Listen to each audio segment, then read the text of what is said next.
Hey, Macc, let them know a fucking podcast they tune into right now. Who's running that shit? Let's go.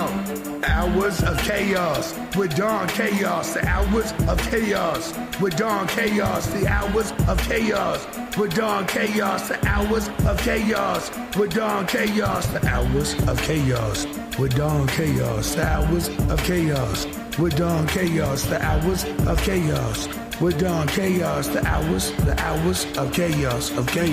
Jugs in this bitch, no drug shit.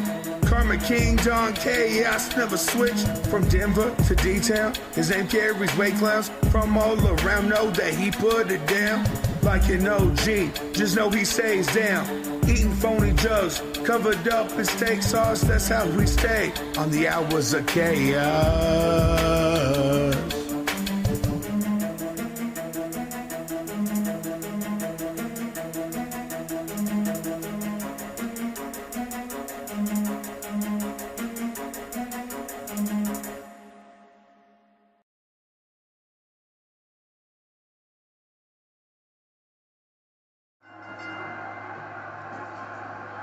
The following contest, from Denver, Colorado, weighing in at Little Homie, Don.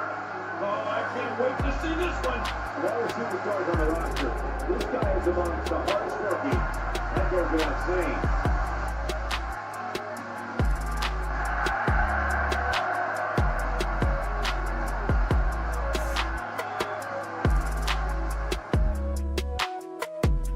Definitely shout out to Don Chaos.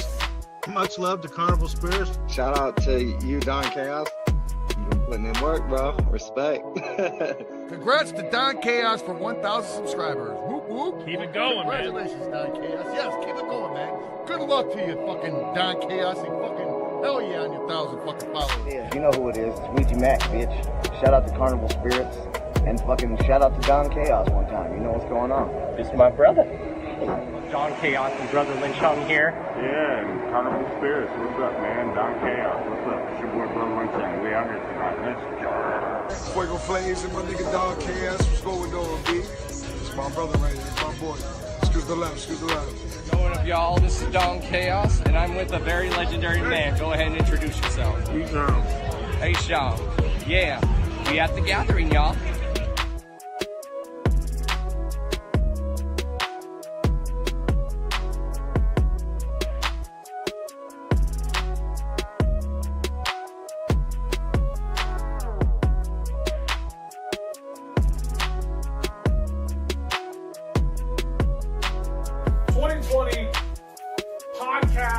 Radio show of the year. This one's always controversial. Coming in number one, we got Hours of Chaos with Don Chaos. Ooh, look at that. Ooh, there. Congratulations, man. Don Chaos, Hours of Chaos.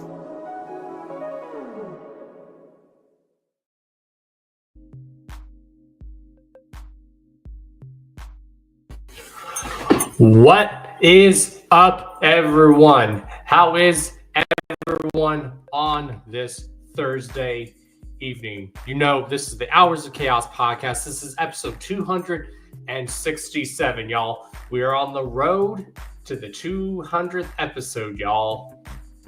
That is definitely amazing. Like, very amazing. I don't know about y'all. Of course, I'm your host, the one and only Mr. D to the O to the N to the C to the H to the A to the O to the S. Your friendly neighborhood JUGGALO. The Karma Millionaire. If you don't know, now you know. And if you still don't know, well, then it sucks to be you. How is everyone? We got two of our guests lined up in the green room already. So let's bring them on. These guests have been on the show before. So everyone, please welcome back to the Hours of Chaos podcast. First, from California, the one and only, my fellow CWO member, the one and only Freakshow. What's up, man?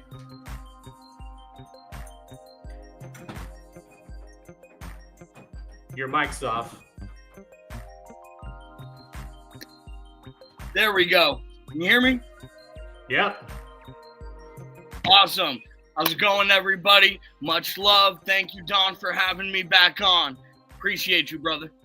Hell yeah. And accompanying him to the Hours of Chaos podcast, also making their return, the one and only Macc. What's good, guys? What up, y'all? Nice to see both y'all homies, man.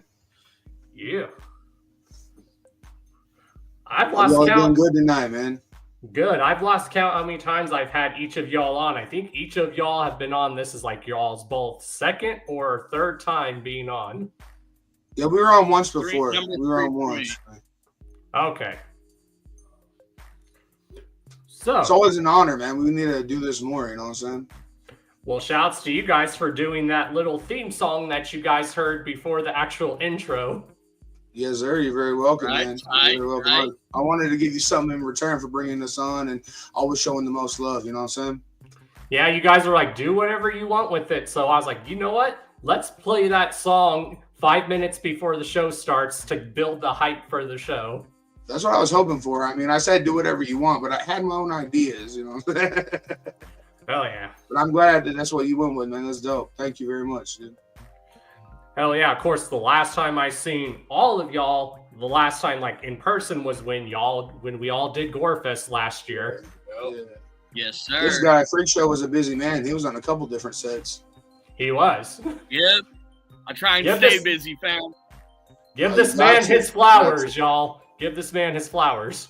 Exactly. Man, I just did my album release party the other day, and I did 16 songs in one night. Damn. Oh yeah. I was. Was that all one set, or was it like broke up?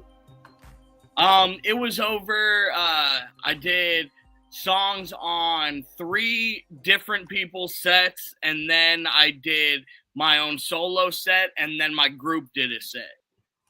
Dang, hell yeah. Yeah, that's definitely staying busy. 16, that's, normal set's way less than that. Yeah, and that's one thing I even love about, like, Gorefest. Like, when Gorefest happens, like, there will be acts that have done music together, and they'll come on and, like, do those songs together on live. I'm like, exactly, because that's what the people want to hear. Oh, yeah. Yeah, we're hoping to do our track with Mattapelli at the coming up Gorefest. That'd be really dope. So we haven't talked to him about it yet. We were supposed to do it at a different show, but we had to back out of that one. So hopefully, Gorefest will be the debut of that track. You know what I'm saying? And that's one thing I hope they definitely bring back to the gathering. I mean, they still do it every now and then, but I hope when they're booking acts that have done music together, those acts actually come out and like do the music together. That would be cool. Yeah, it's always a better way, man. Like I've been predicting, like, because every gathering ICP does 2 sets. So I'm like, so what if one of the sets they do is where they do a set where they do like collab songs with everyone they've done songs with, or even people's songs that they've appeared on with. Like, imagine them doing the Shaggy Show and Snoop Dogg comes out and does his verse with them. Oh, that would be awesome. Kind of like that CD featuring Freshness. You know what I mean? Exactly. Live collabs are where it's at. Yeah. That, or imagine Ice Cube coming out and doing his verse off the Chris Benoit remix. Right. That'd be amazing, man. Like I lost my shit at the Gathering 21 when ICP did their set, and they're like, we want to bring out our homies Project Born, and they all performed Graveyard live for the first time together. Right. I wasn't at the Gathering, you know what I mean? I heard about it. The only year I got to make it was 2019, man, and it was full of surprises and stuff like that too. You know what I'm saying? But yeah, I definitely heard about it. For my shot. I still got to get my ass to the Gathering, and hopefully one of these years I get to fucking perform. Exactly. Yeah.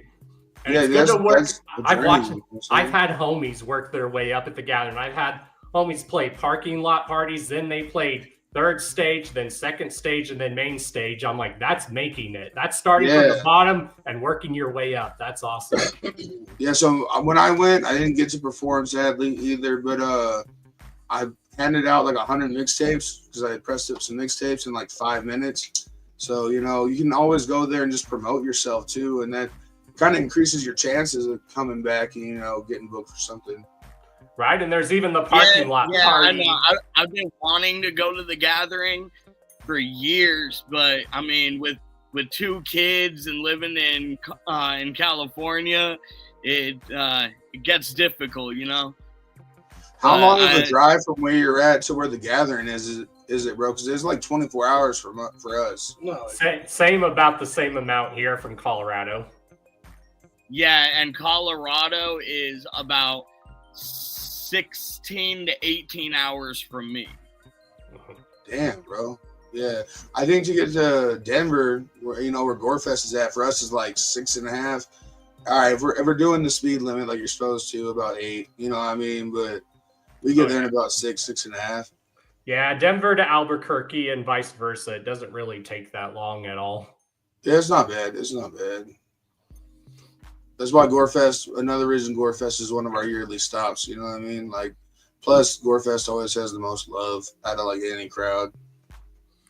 Oh yeah, and that was a good show for me because that was like my homecoming show last year. That was like my first show, like being back home in Denver. So it was perfect. So y'all got to see me get lit. Y'all got to smoke with me. Yeah. Yeah, Gorefest is definitely a yearly stop for us. For me, and I started bringing my boys out, and we have a new second yearly trip to Denver now. We're doing trying to do Black Christmas every year as well. Yeah, we're thinking about doing the same, man. We haven't performed one yet or been to one, but yeah, we're gonna get that money right and definitely try to do the same. You know what I'm saying? Well, and especially because that Black Christmas, like they always have the eggnog on tap, basically.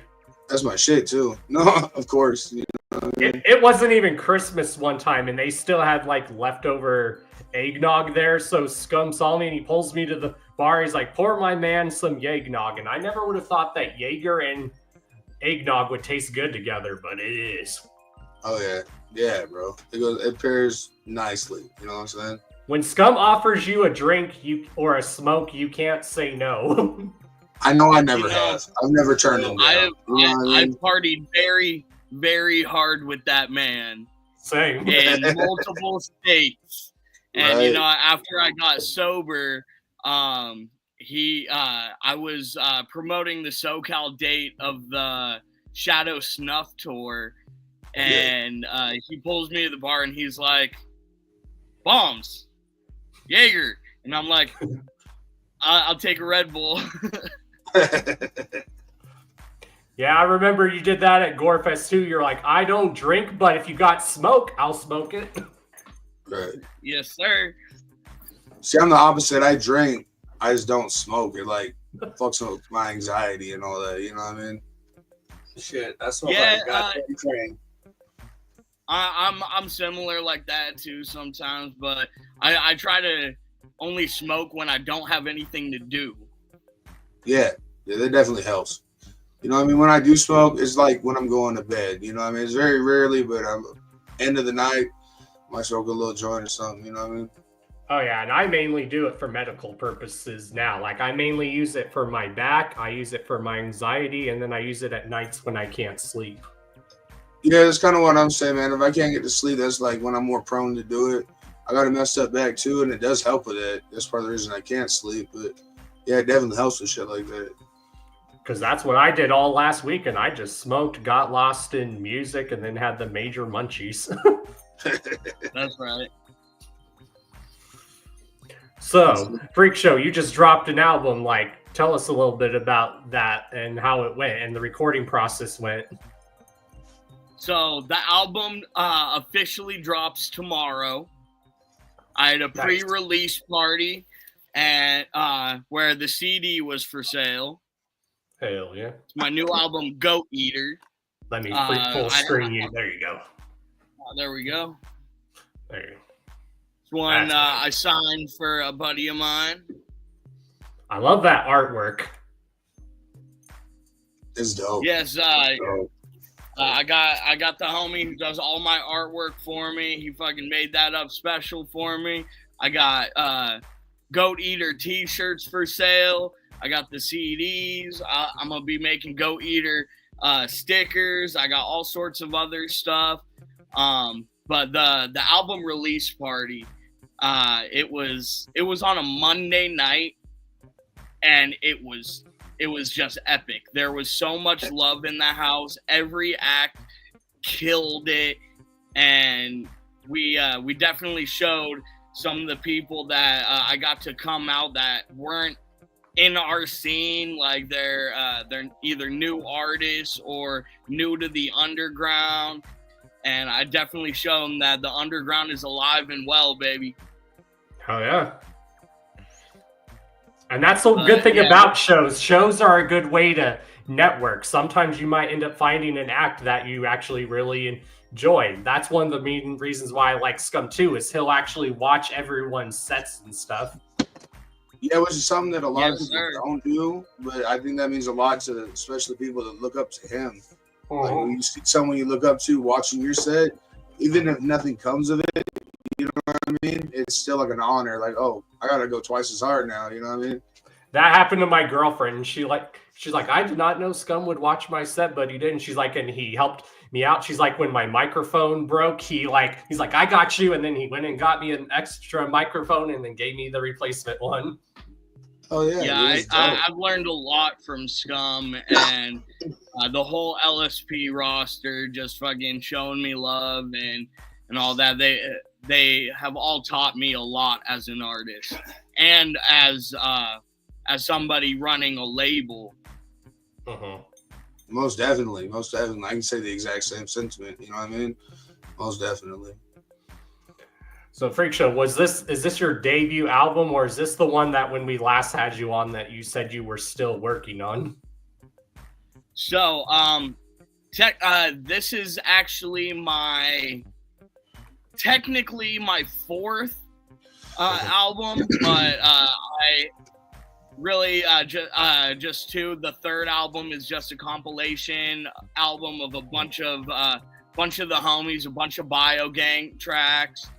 But this album is my pride and joy of everything I've released so far.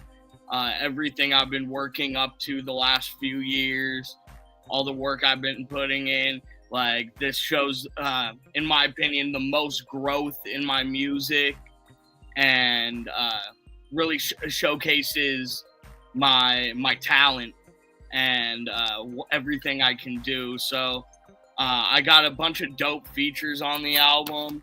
We got a bunch of artists from my own camp: Jay Bentley, T. Lolly Rod, Tony Slam, Blinky, Full Demented feature. I got Lilith the Sinful, Zodiac from GRE. I got Insane Poetry. I got Michael Lawless.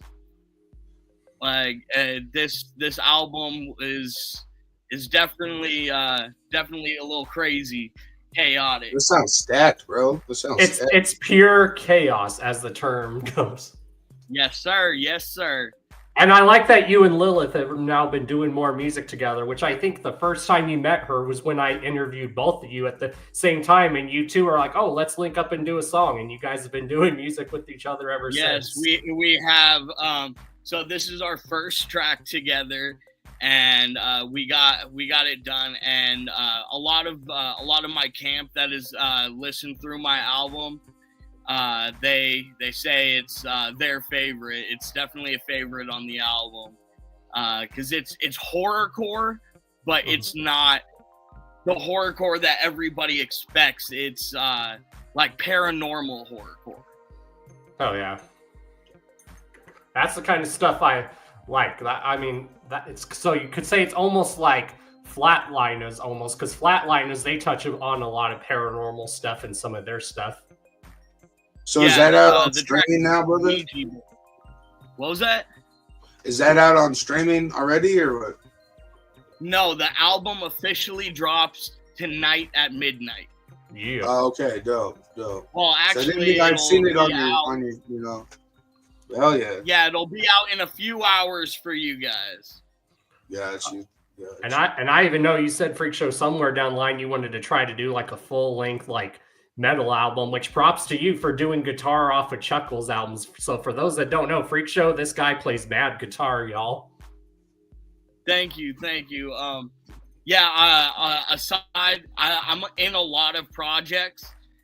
And one of my longest running projects, even before I was a solo artist doing hip hop, was I'm in a metal band called Asylums.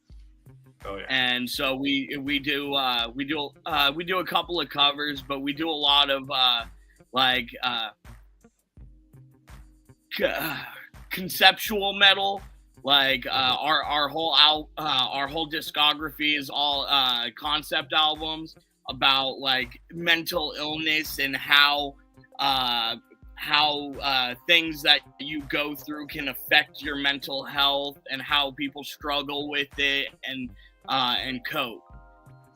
And I'm glad artists are starting to do that more. They're making music about like mental health awareness, because a lot of people don't realize, as listeners, listening to music is therapy for us, but as for you guys, the music writers, it's therapy for you guys as well.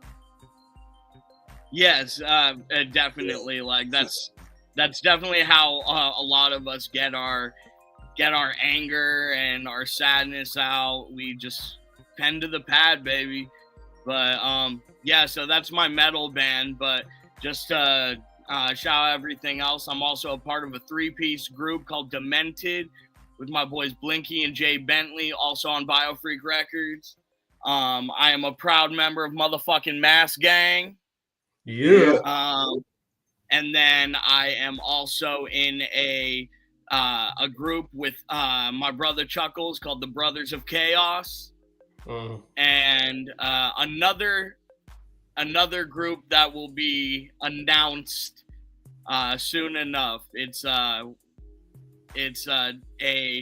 West Coast group, a super group collab, but you guys will all hear about that when the time comes and it gets announced. That sounds very interesting. And then you and me and Chuckles have this funny gimmick that all three of us, we call ourselves the CWO. Chaos World Order, baby. There you go. And I've been talking to Chuckles, and we should do a parody video of making it look just like the original NWO commercial, but it's like us like going, get your official CWO shirt, brother. Hey, I'm down with it. Let's do something. The only thing is, who's gonna be who? Like, I've been told I do a good impersonation of Scott Hall, but who's gonna be Scott Hall? You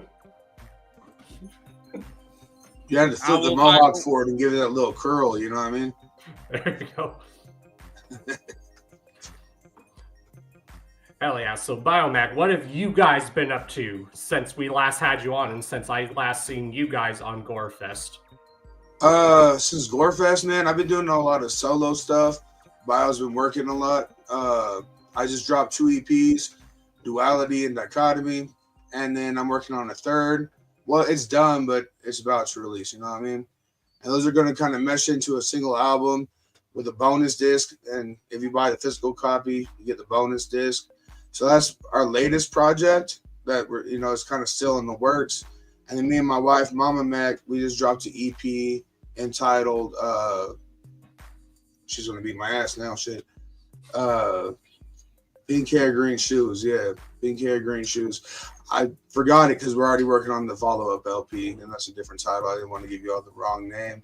But in short, a lot, but not a lot coming out as of this time. You know what I mean? I know we got that, what was it, Ghetto Metal album we're working on, Purely Defecation. Yeah, Purely. That's going to be crazy. 5-track EP, kind of like Fuckface Unstoppable, Anal Cunt style with some hip-hop mixed in. Yeah.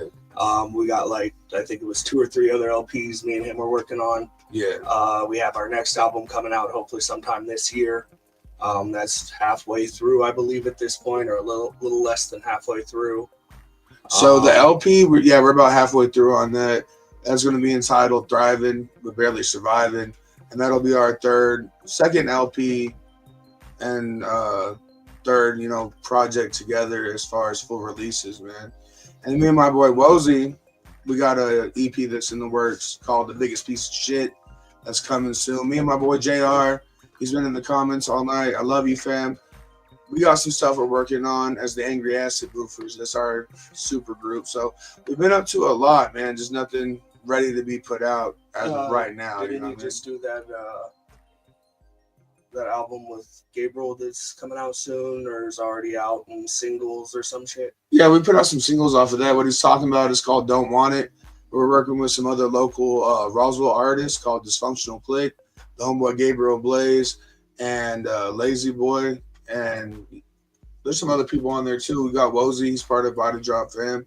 So we're all over the place doing a lot, man. A lot. These days you got to stay busy. It really helps out. And I like how you guys all said that you're trying to do concept releases, which that's one thing I've been saying that the music industry needs more is concept albums. And I'm glad concept albums are like starting to make a comeback where they're going to be literally like a movie, but it's on record basically. Right. So, as you can tell, the whole duality of, life in general, the split face, the smile, the frown, all that. So my 3 EPs, duality, dichotomy, and division, that's what they highlight. You know what I mean? I try to keep it like some bangers up front on the first half of each one.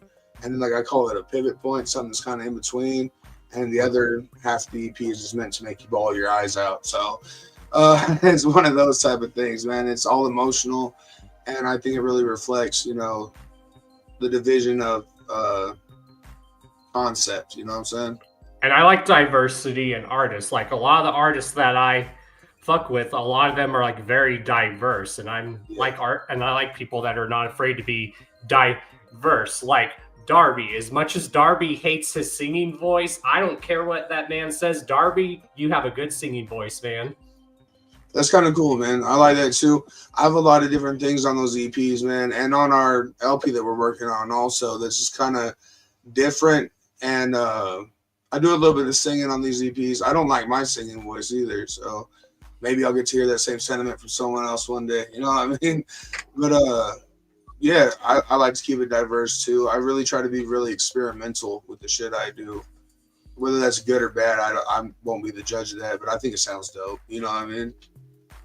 Exactly. And that's one of the many reasons why a lot of us here grew up and why we all still love ICP is they're not afraid to be experimental. They sound different with each album, but they're still going to be the ICP everyone knows and love. They're just going to make the sound like for whatever's going on at that time. And that's what's good is they have layers. They can do serious music. Then they can do crazy off the top of the wall stuff. I love artists that can do that. Exactly. I mean, Cemetery Girl is totally different than fucking Ding Ding Doll or Freedom. You know, I mean, they're all over the place with their stuff too. That's a huge inspiration. Or you throw on Time by them or Ain't No Time. And I showed that to someone and they were like, who was that? I was like, that was ICP. And they're like, no way. They're like, that was a good song. Right. I definitely I can be kind of judgmental a little bit here and there when I check out an artist and they stay in their lane. Like they don't venture out. They don't do anything outside of their comfort zone. And that's one of the many reasons why I've always loved Tech Nine. Yeah, he does do rap music, but Tech Nine is more than just a rapper. He's an artist. He can be diverse. We put out, I believe it was called Therapy, where he tried to do the whole little crossover of metal, right? Isn't that what it was called?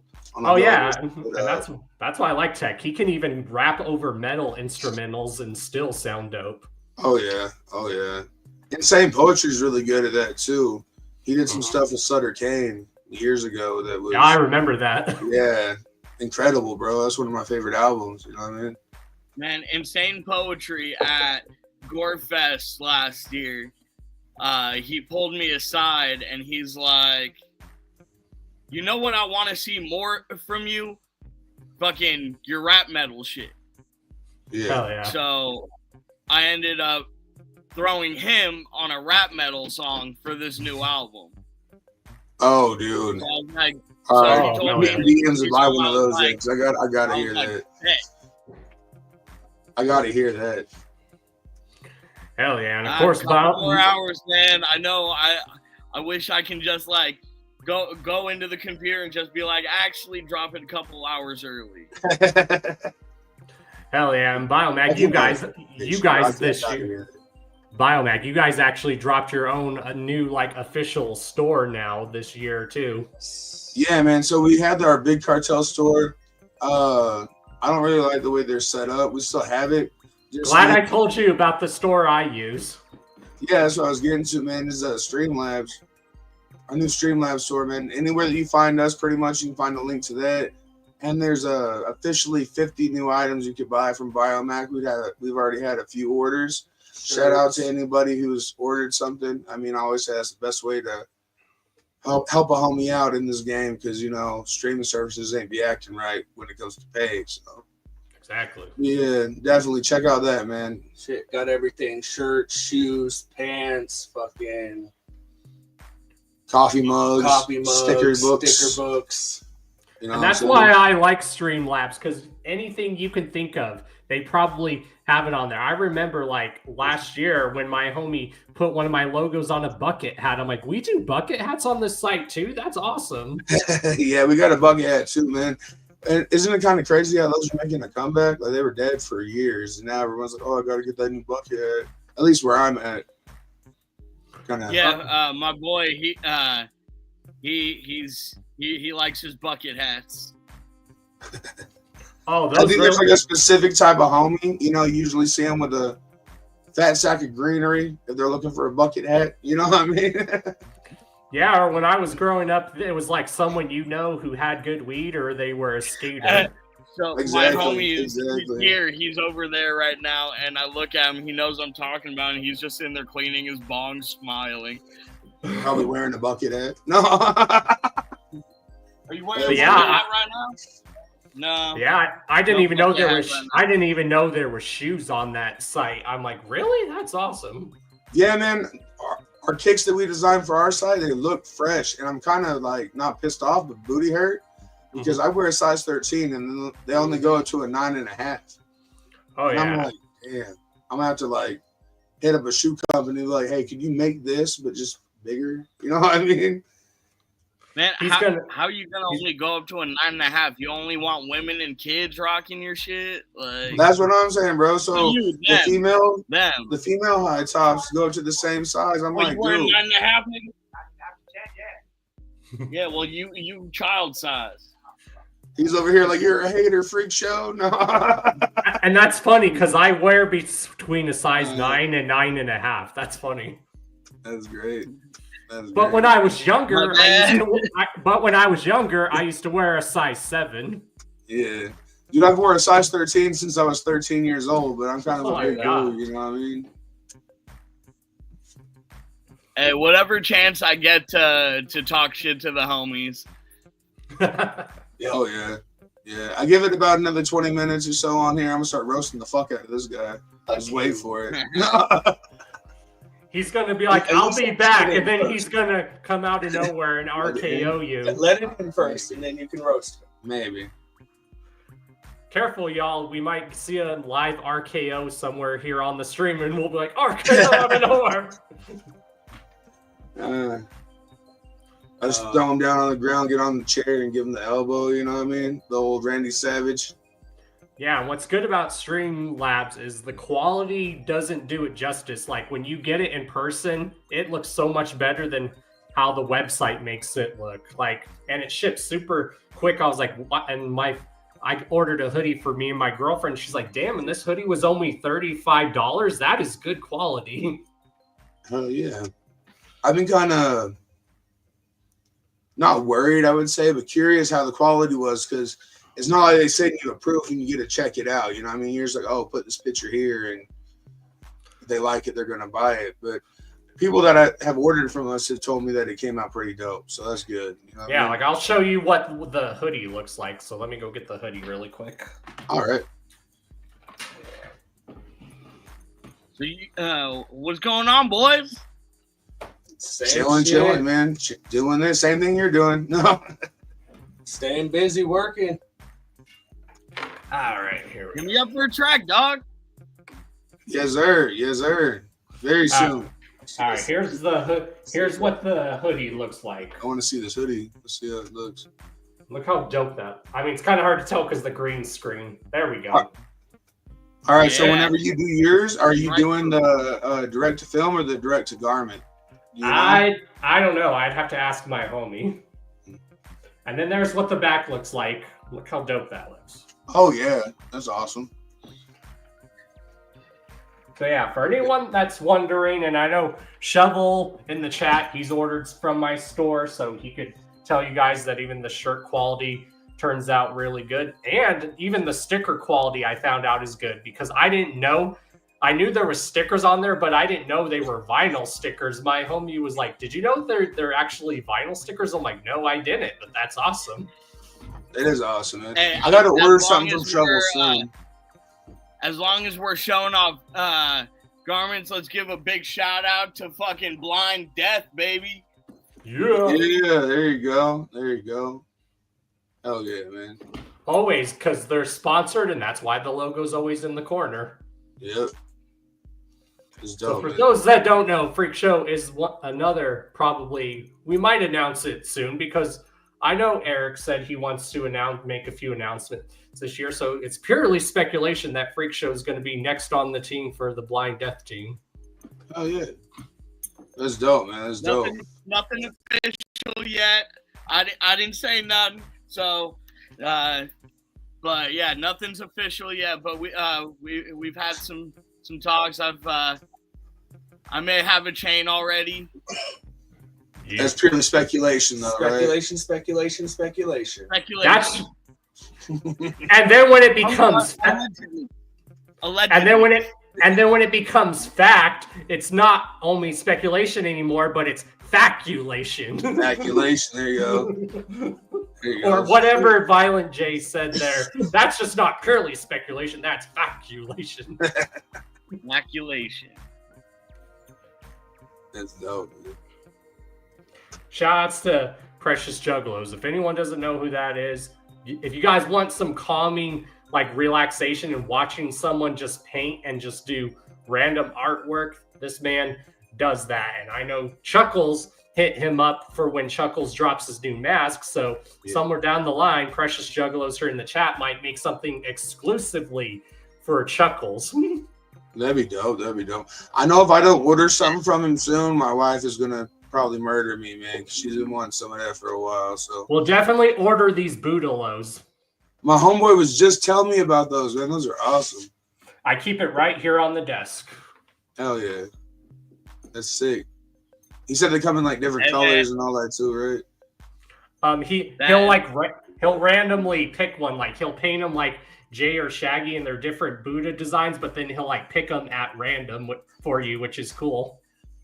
I got you. That's super dope, man. Speaking of which, that new Chuckles mask, yo. I can't wait to see it.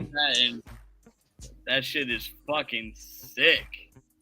And I know when I just had him on, he said that's something he really wants to do is like try to start selling his masks because everyone's been trying to tell him, hey, you should sell these masks and stuff. Shit, I did a short run of mine. I did some of those cheap like dollar masks from Family Dollar or some shit. With his face paint With on my it. face paint on them. I took them to one show. I only had like 10 or 15 and they were gone within the first show. They were gone in the first like 10 minutes. Yeah. Yeah. People really like those. People buy them up like that. Hey, Which you know Go ahead.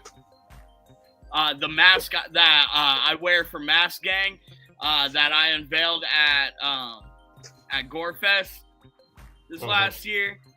Yeah. I bought that thing for like $15 at Spirit Halloween. Then I just repainted it and did it all myself. Right. Yeah, that's what I did with the one I have with So these right here, let me see if you can see it. These are all hand painted by Mama Macc. We've been selling these at shows too. And we end up doing a giveaway today. This is going to be part of that from us, you know what I mean? So this is the green one. This is for Duality, the EP, you know what I mean? It's a little simple design, but pretty dope, you know?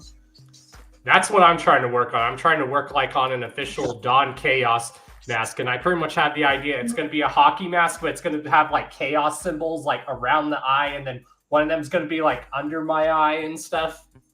Yeah, that'd be super dope, man. And then my mask, this one, my sister-in-law makes all my masks. This is the first one.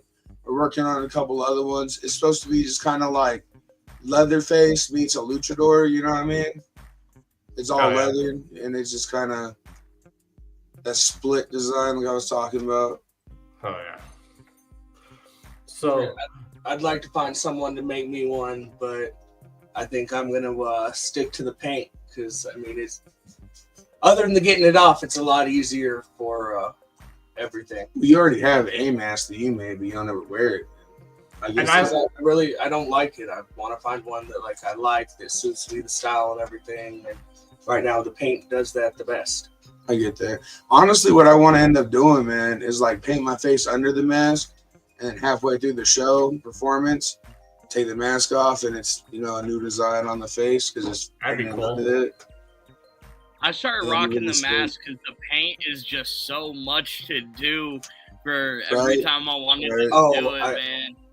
I get that. It takes me about an hour before anything. Like hour before this, I had to start painting up. Yeah. Hour before any show. If we get there and it's a music festival or something, we ain't got the time to get to the room. If we're staying, then I got to sit there and do it in the rear view. Like it's completely a struggle, but I use a good paint that is festival ready. It was one they used on the body painting show that used to be on like NBC or CBS or some shit. I don't know what brand it is that he uses, man, but I've never seen it run or crack or anything. It's alcohol based. The only thing I get is right here from my thumb when I have the mic and everything. Then right around the mouth comes off, but everything else, like I can literally right now, and there ain't nothing. It's great.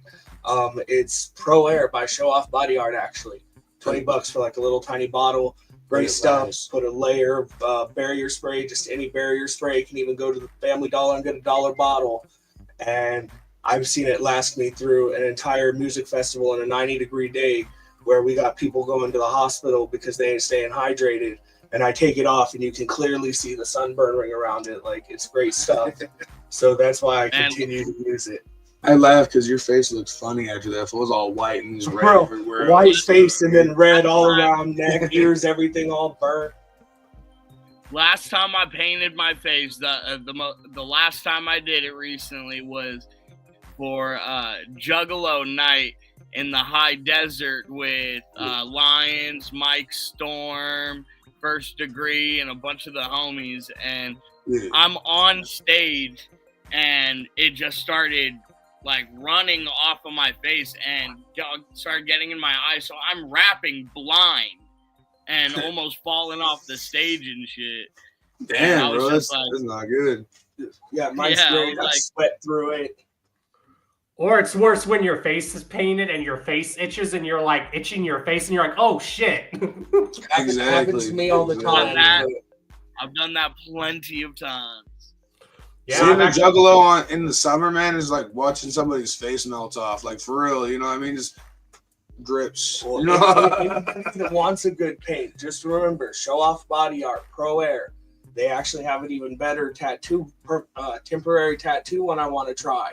But you've got to literally use baby oil or straight, like, Scrub Daddy and some soap to get that stuff off. Yeah, and it lasts for what, 3 to 7 days? This one lasts 3 to 5 days at a festival, and then that one lasts 7 to 10 days at a festival. That's just one application. And that's just one single application, yeah. It's crazy. So for those that don't know, I am going to be working on my own Dawn Chaos mask, gang mask. And for those that don't know, I even talked to Spec One when we had him on. Mask Gang is becoming more than just a super group. It's becoming a movement, y'all. I may not do music, but you can guarantee I will be up there with all of them on stage just hyping up the crowd. Hell yeah, man. Hell yeah. Dude, I tell everybody. A bunch of us in Mask Gang will be performing a super set at Underground United, April 12th. Come out. Oh, yeah. Prescott, Arizona. We're going to be throwing down for the Underground. And I guess, I don't know which homie said it, but one of them said, gosh, this Mask Gang, y'all, we're almost going to become like the next super group. They're like, we're going to become like the Slipknot of the Underground, or more because we're a bunch of Or because we're a bunch of rappers, we're probably going to become like the Wu-Tang of the underground. Hey, hell yeah, man. Hell yeah. Which shout-outs to the wicked shit, right? Which shout-outs to Wu-Tang, and it is I'm happy, but I'm sad. They're going on their final tour as a group this summer, which I'm definitely going to that.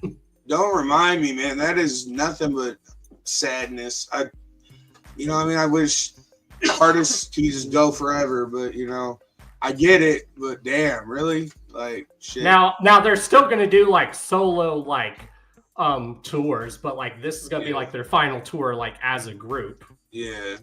Now I think just told me that we're going to the LA date. Now I think they're still gonna make music. They're just not gonna tour as a group anymore, which is cool because supposedly in April they're dropping a new release. Hell yeah. And now everyone's been asking, well, how are they going to fill in ODB's parts? They actually figured that out. I seen footage. They have ODB's son filling in his role, and his son does a good job doing his roles. He does great, man. Except his son is called Young Dirty Bastard. Yeah. Yeah, I follow him everywhere, man. His solo music is dope. He does really good doing his dad's old parts, I think. If you haven't seen it on YouTube, there's a Tiny Desk performance by Wu-Tang Clan, and he's in that, and he's just going ham. I love it. It was awesome.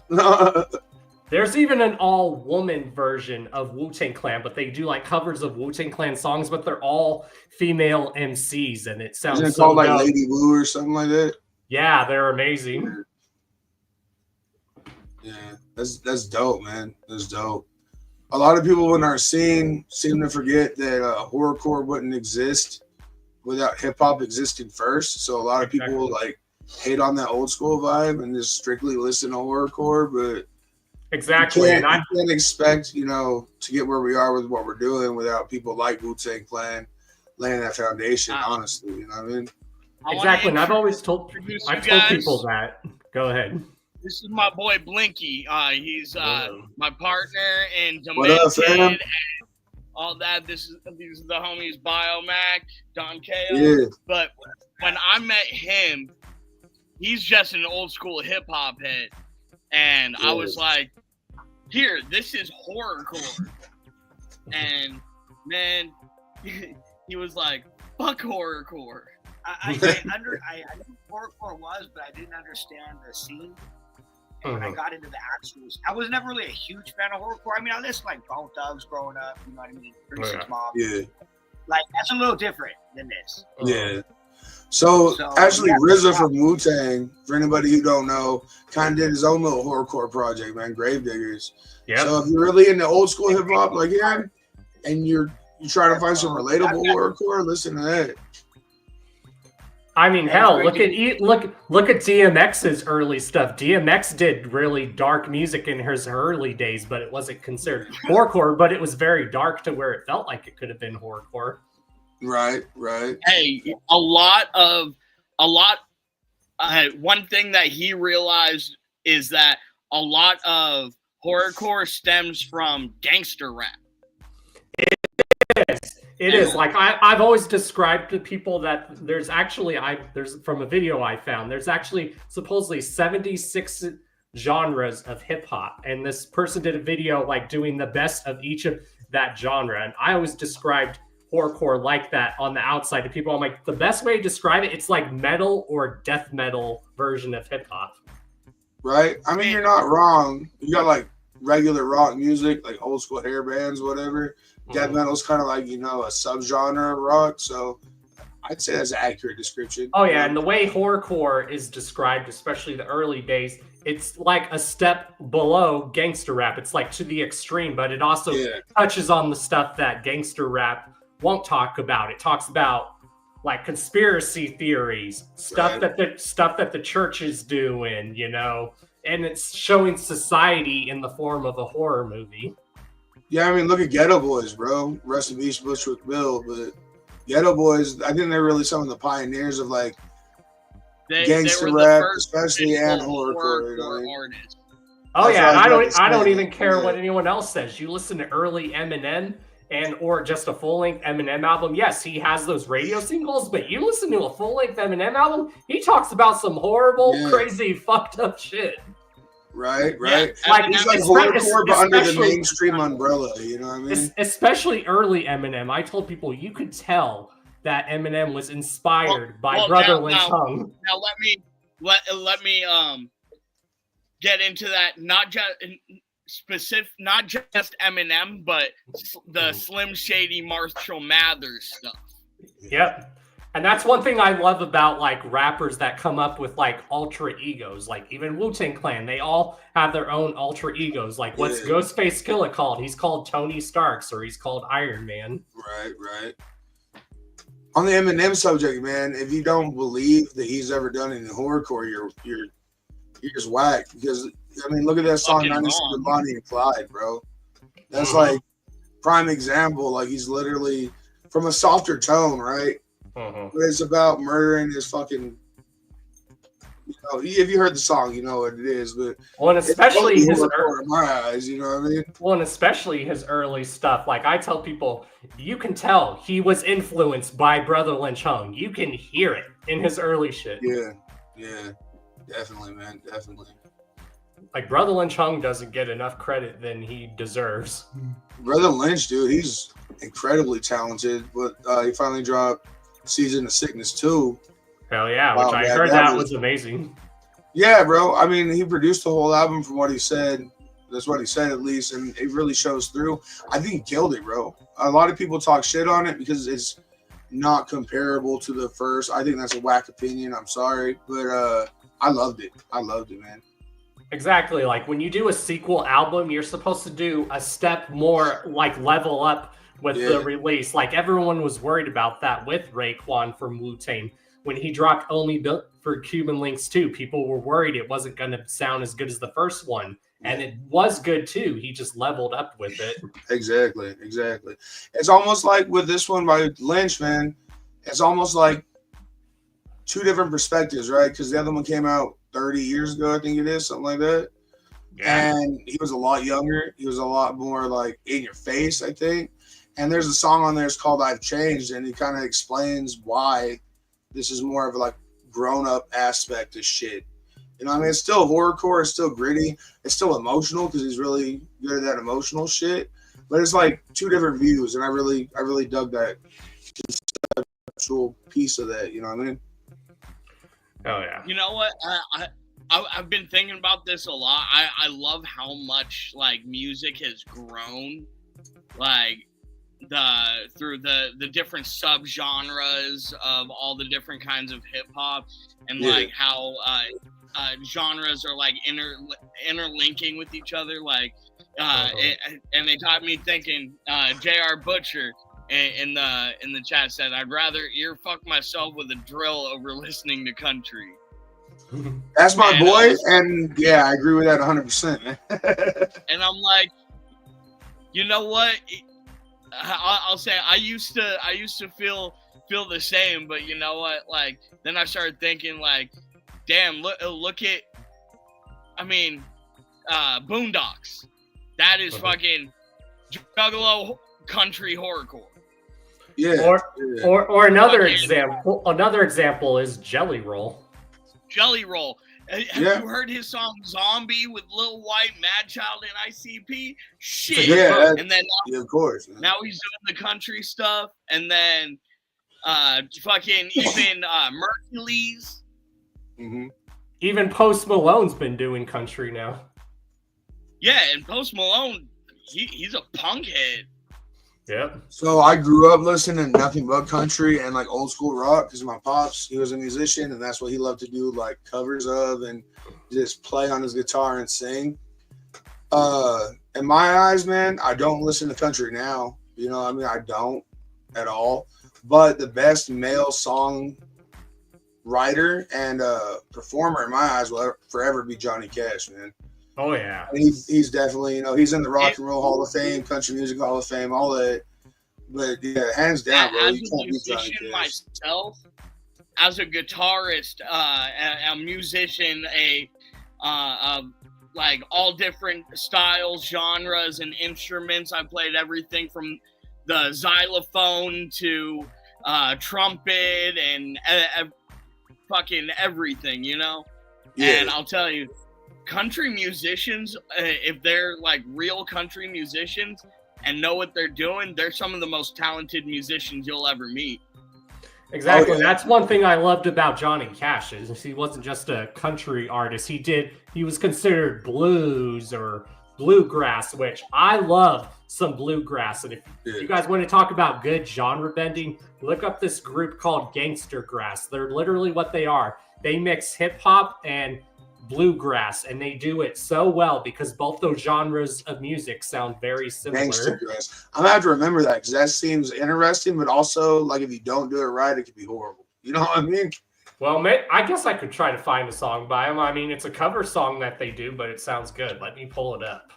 Heck yeah, I saw this cover of Psychosocial by Slipknot, by some band. I forget who it was by, but they were like, it was like straight up hillbilly music. They're like playing the spoons. And that's Leo Mercati from Frog Leap Studios.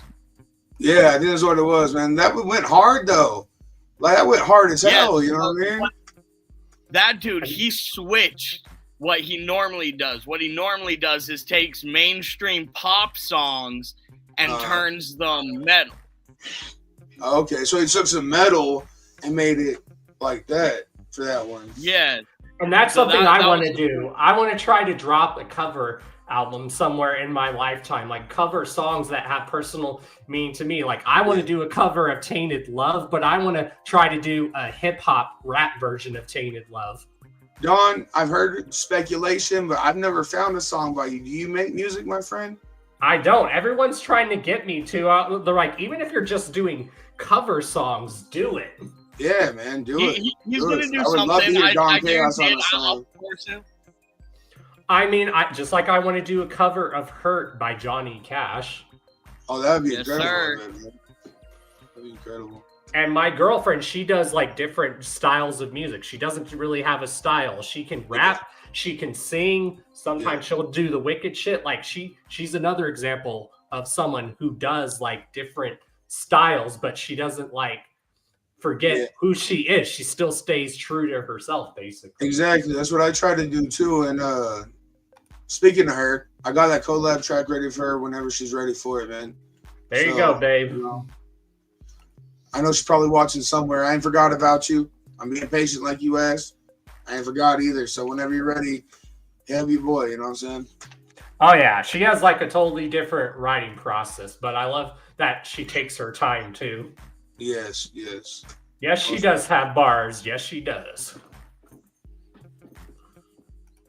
And if you guys ever want any new logos designed, she does do logos. She actually did that logo on the hoodie that I showed you guys. So if you want her to do a specific logo for your new merch, just hit her up and she'll probably come up with something. Yeah, my wife does some graphic design and stuff too. I am not visually artistic, you know, at all. I'm not like that, man. I can draw you stick figures all day if that's what you're trying to have as a logo. You know, other than that, you're pretty fucked when it comes to me doing something like that. Oh yeah. But she kills shit. Taylor kills shit. Yeah, but I do love bluegrass music. Like bluegrass music, I don't care what anyone says. Bluegrass sounds amazing. It's very different, right? Compared to like normal country or anything else. It's just kind of like its own little thing.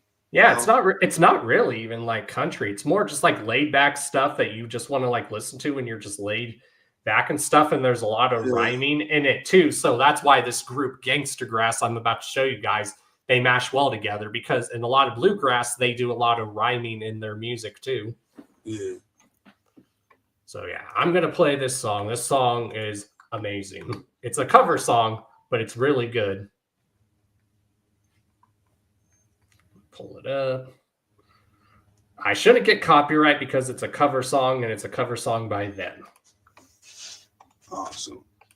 And these, while you do that, I'm gonna step away for just a moment and leave you with bio. I gotta blow my nose and stuff, but I'll be right back. All right. Well, I'll play it so you can hear it too. Yes, sir. All right, let me pull it up. Like I heard it from one of my homies in Kentucky, and he said these people are like amazing, really live. Like and then my homie here in Colorado told me about these people. So y'all are about to hear some really dope music. Again, these guys are called Gangster Grass, y'all. So dope. It's literally bluegrass mixed with hip hop. So amazing. Let's go. Here we go.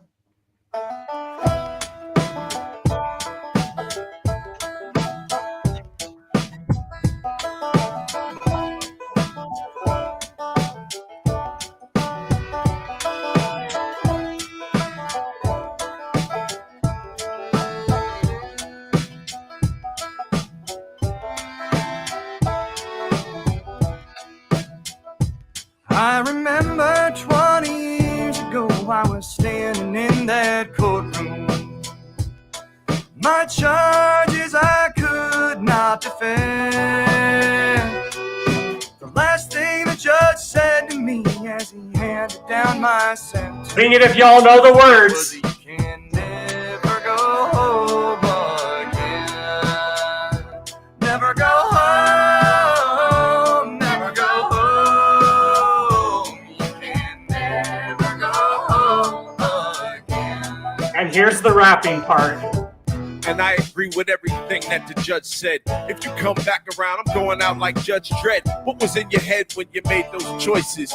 I can only hope that you were played by voices and you made the decision not to listen to the one that was on your side when you started to slide. When mama brought you back home, she was broken down to the bone because you had been gone so long. But now her baby boy is back in the house. You can see all the smiles from her mouth. I ain't never seen her this happy. And then all of a sudden you disappeared again. And she's crumbling down. The smile is gone from her chin. And she doesn't know where. And I don't even care because you broke mama's heart twice and it ain't even nice.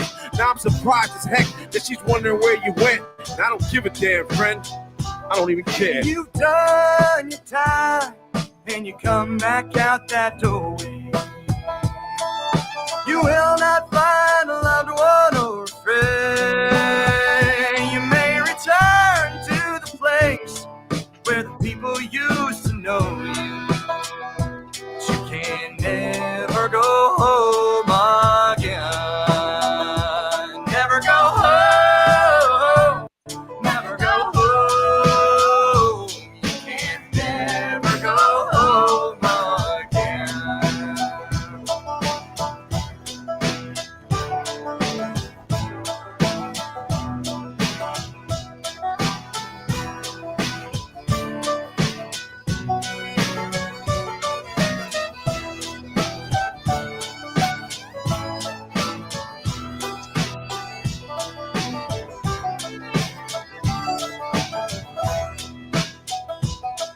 Bruh, the things these eyes have seen will horrify the strongest. When it left the home I haven't been to in the longest. Led a life by the sword, forced to fall upon it. The kites flew, there was nobody left to correspond with.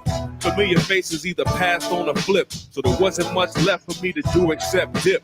Too many years lost off the lies of a snitch, so it was either do a bid or end up lying in the ditch. Now, left to walk across the land is a mystery. Every new town reinvent a new history. I turn my back on my past just to get to see a new day. Reframe my identity to get to sleep at night. Man, I need about a fifth at least. The dirty deeds that I did just to get to eat. Melancholy and emptiness, the unseen consequence of the conditions of release. We found a man the other day hanging from the ceiling. His sentence was almost out and in. Right there on his bed was a note so sad and simple. Said you can never go home again. Never go home. Never go home. You can never go home again. Never go home. Never go home. You can never go home again.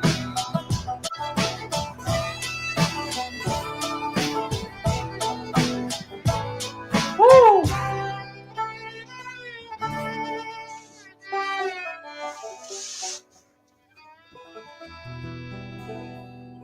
Holy shit, every time I hear that. What did y'all think of that?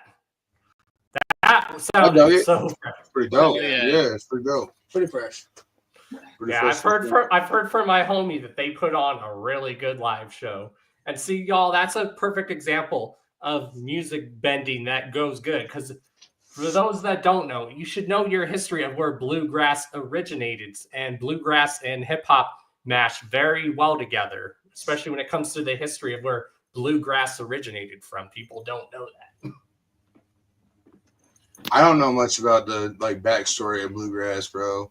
I try to know everything I can about the hip hop, being a hip hop artist of any sort, but I couldn't tell you where it originated, man. I couldn't, you know what I mean? Hell yeah. I remember when my friend first showed me that, I'm like, damn, that was amazing. I liked it a lot, bro. I think it was pretty dope, for real. I was listening when I was out of the room and what I saw in the video, man. But I don't play instruments, and shout out Freakshow because he said he plays everything. Anybody who plays instruments, man, y'all got all my love because these hands were meant to hold a mic, not strum strings and all that, man. For real, it's hard. Takes real raw talent. I got a good one. I'm trying to learn how to play a bass. Freakshow, do you have any good advice on trying to don't pick try up and be a learn how to guitar play player. bass? Yeah, the best thing I can tell you, don't try and be a guitar player. Yeah, I tried to play guitar first and I never really liked it. I've always liked the bass of hip hop and all that. So I decided to get a 4-string and I play here and there. Learn your scales, learn your notes. Basic technique is always overlooked. Get your basic technique down and perfect that of playing clean. But learn your scales, learn your notes, all that, some basic theory. You can learn all of this stuff very quickly and with just basic knowledge. And then I'd say the best kind of music to learn, to start learning that will translate really well into hip hop or really into any other style, blues bass. Oh, I love blues. Yeah. That will take you to a whole level that people aren't ready for. Some of the best bassists in the world started and practiced blues riffs. Yeah. Yeah, my girlfriend, she plays guitar too. She wants to get back into learning to play guitar too. She just needs to get her dad's guitar fixed, and then because she wants to start adding guitar to some of her music too, which is dope. I think that's the best way to do it if you need guitar in your tracks, honestly, because they're so it's so hard if you're using a lot of loop libraries or sample libraries to find good guitar that fits especially our genre, you know what I mean? So yeah, it definitely helps to be able to play that shit. I did guitar on Chuckle's new album. Me and my homie Irate up in the chat, my brother, we're gonna be working on some dope shit. I do all the guitar work on all my own stuff, except for on my new album. There's a couple of rap metal tracks. Those beats were all made by my homies, so that stuff isn't me. But if anybody wants guitar, just fucking hit me up, yo. I can record and fucking get it back to you quick.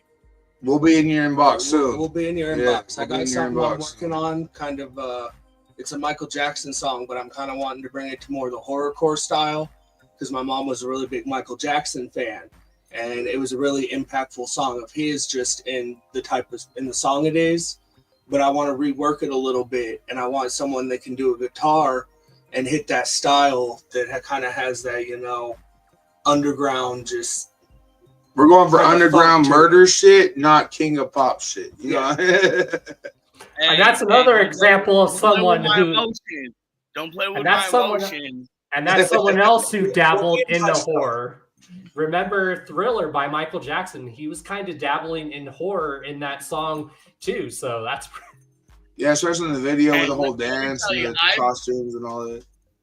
There's a Michael Jackson song that I've always wanted to cover and make it heavy as fuck, and What's that's that? They Don't Really Care About Us.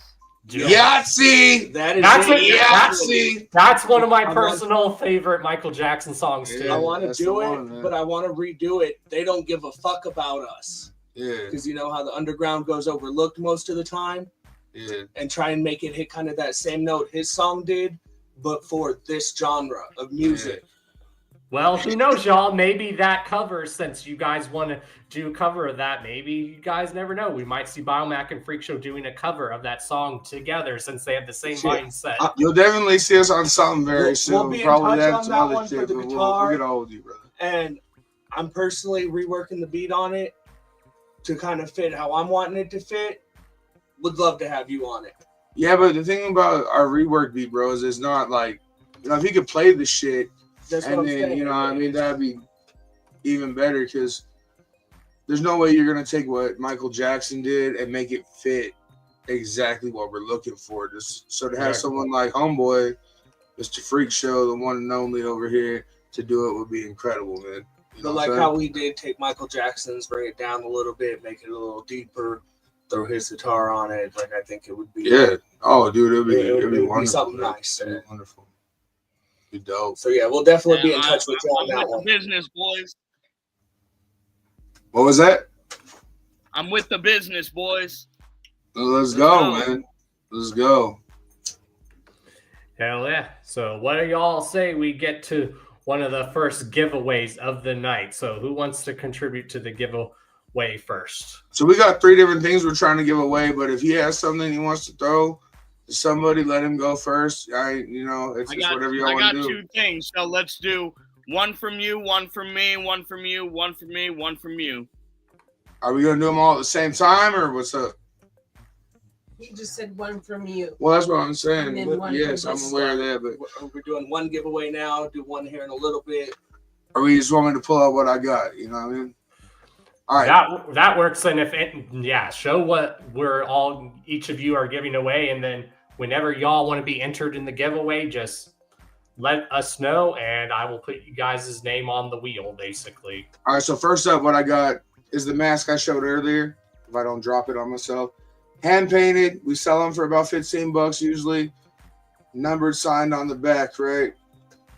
Very limited. There's only, I believe, 27 of these ever made, and 9 of each color, something like that. So this is the green variant. I hope it shows up decent. That's what we're gonna do for our first giveaway right there, man. All right, now when people enter, can they enter more than once, or once they win, that's it? Or can they enter more than once? It's your show, Don. I don't care how many people, like, you know what I'm saying? If they want to enter 1,000 times and you don't want them to, I don't care, man. Just, however you win it, however you want to run it, you know what I'm saying? All right. Yeah, or if one of you guys, once you guys win whatever you win, if you want taken off the wheel, just let me know and I'll take y'all off the wheel. One thing you and Telly did was the trivia thing. I really dug that, man. Oh, yeah. I won it, but that was pretty cool. Yeah, I like to do a mixture of that. I like to do a mixture of that. Sometimes I like to do the actual wheel too, because the wheel, you can actually put my logo on it as you're doing it, which is dope. Yeah, so, yeah, there you go. Shameless self Don Chaos So, plug. There you so go. if anyone wants that, so if anyone wants this mask, just say put me in there. All right, we have 2 so far. Yeah, my buddy JR, man. Yeah, I love that guy. Thank you for watching this fool. I know you're watching, man. It means the world to me. Anyway. Hell yeah.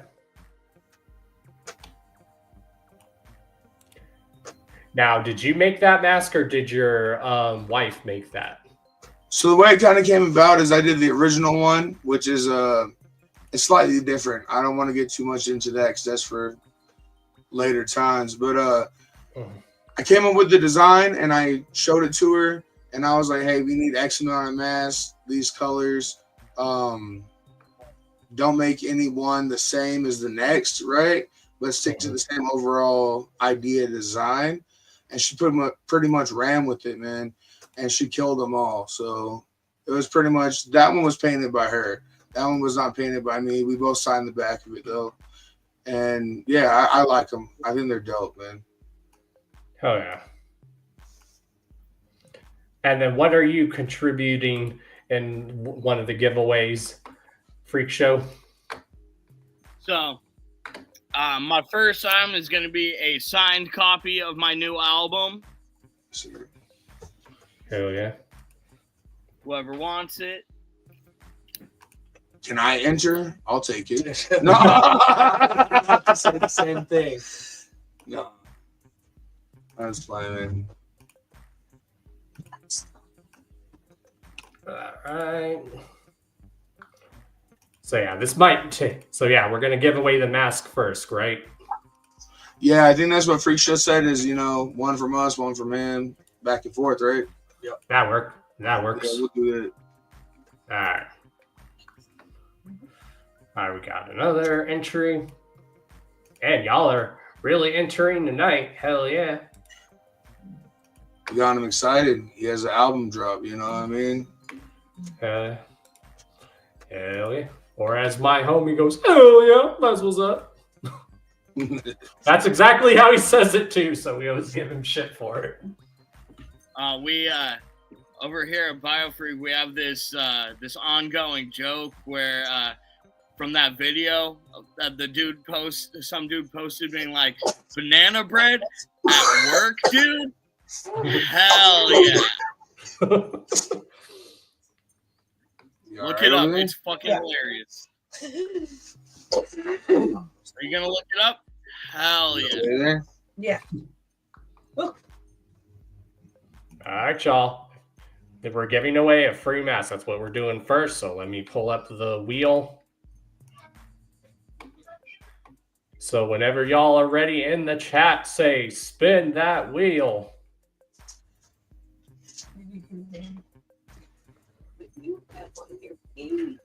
Damn it, now I'm craving banana bread. Damn it. Hey, my mom makes the best banana nut bread there is. I swear to God. I don't know, man. The homies that would walk around with the tray. Oh yeah, my family always made good banana bread, especially my grandma. Spin the fucking wheel. Okay. My grandma was native, man. She make fish patties and fried bread. You know what I'm saying? All right, y'all. We're about to spin the wheel. For the winner gets the mask, y'all.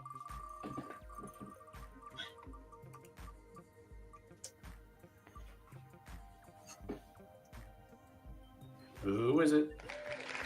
Oh shit! So, Spoken Realness, basically get at Macc on Instagram to claim your mask. Just give them your info and they will get that to you as soon as possible. Yeah, I'm on Instagram, man. My Instagram thing is Big Mac WBP. That's BIGMACC WBP. And if you can't get a hold of me there, then reach out to Don. He'll let me know. You know what I'm saying? Exactly. And I think I did link your Instagram down below as well. Thank you, sir. Yeah. Yes, it's also in your link tree. So it's basically if you go to their link tree, you'll find them on Instagram that way too. And a lot of other fresh shit. Endless fresh shit. For days. Hell yeah.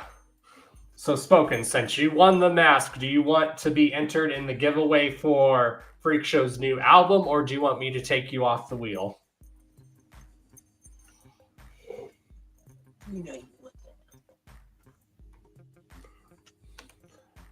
I'll wait for the chat to catch up. Come on, y'all. I know you want this. So let me text message myself. All right, he wants to be kept in. All right, let me just message myself who the winners are so it's easier. All right, he wants to stay in that one. All right.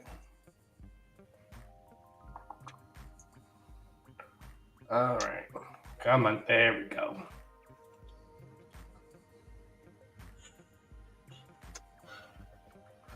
All right. Spoken Once In, still on the free album, Okie Dokie. Smokey. All right, y'all, we're going to now win for... And how many copies are you giving away, Freak Show? You're doing this one and then one more, you said? I have another item, but it's not an album. All right. So now we're going to spin this one, y'all. So here we go.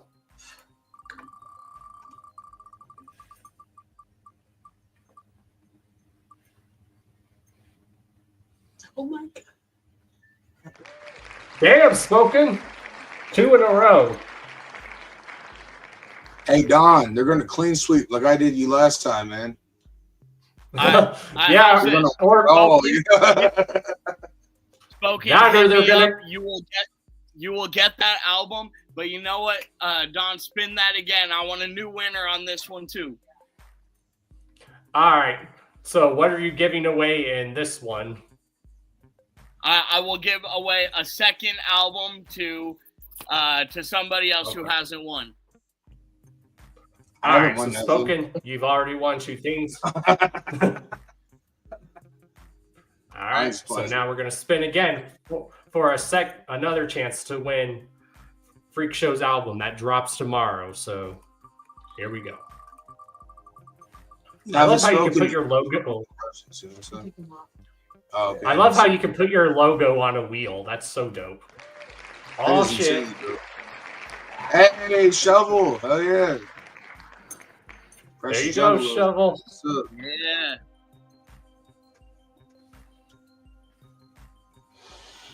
Yeah. All right, Shovel. Make sure you hit up Freak Show on Instagram.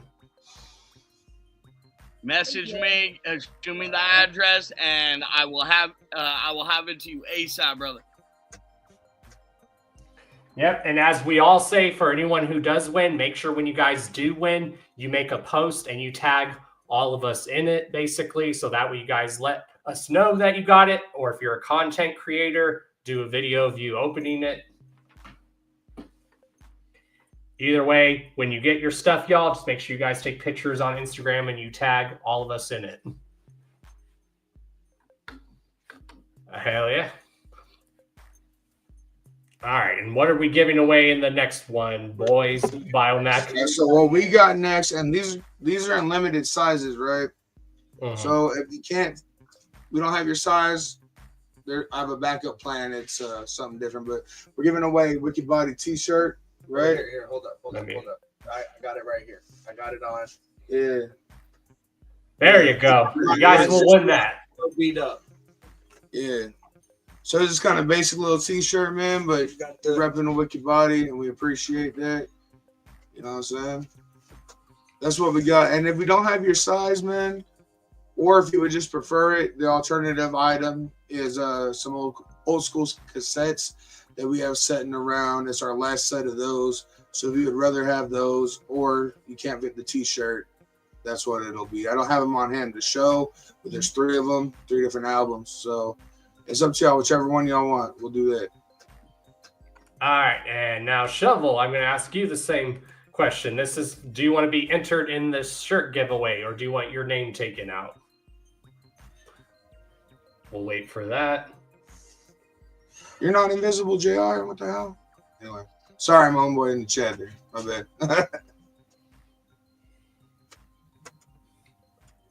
We see your ass. So yeah, we'll get a chance for Shovel to say if he wants entered it in for the shirt or if he wants his name taken out. Okay, he said he'll bow out. Hell yeah, that's awesome of y'all to do that. Karma points awarded. You know what I'm saying? Exactly. All right, y'all. Now we're going to spin for the T-shirt. So here we go. God, I love how you're able to put your logo on the wheel. Whoops. Hold on. There we go. Yeah. There we go. There we go. I was getting tired of looking at myself. Ah, shit.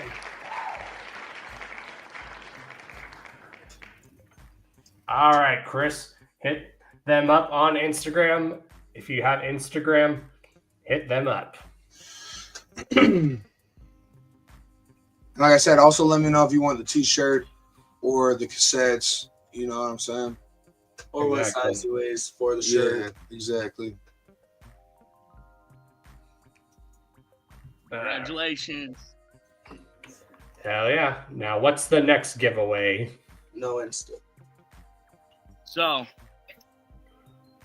my next item, I don't have any on me to show you, but I am doing a random T-shirt from my collection of merch. Depending on what size you are, will depend on what size you get, or what shirt you get. You could get a Freakshow 5150 shirt. You could get a Freakshow logo shirt. You could get a thick bitch shirt. You could get a goat eater shirt. Well, since you don't have Instagram, since you don't have Instagram, Chris, like Biomac, like private message me your guys' email, and I'll just post your guys' like email on the chat, so we can just email you guys that way too. Sounds good. So yeah, just message me your guys' like email right now. So that's how you. After that, Chris. Yep, that's what we do. Usually, if no one has Instagram, usually that's why we usually ask the artist, well, what's your email? That's a best way to do it. And he said he'll take a cassette tape. We'll get it to you for the chat too, but it's really easy. It's WBP713hotmail.com. It's pretty easy to get hold of us, but we'll also drop it in the chat there, man. Yeah. All right.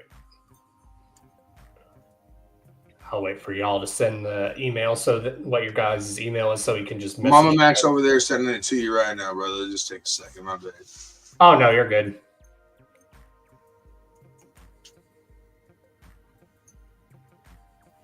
Well, Spoken said he just hit you guys up.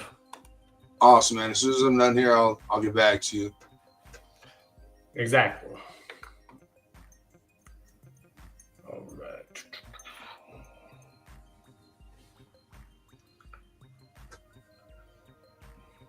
And I'm going to send the email to myself, and then I'll post it in the chat.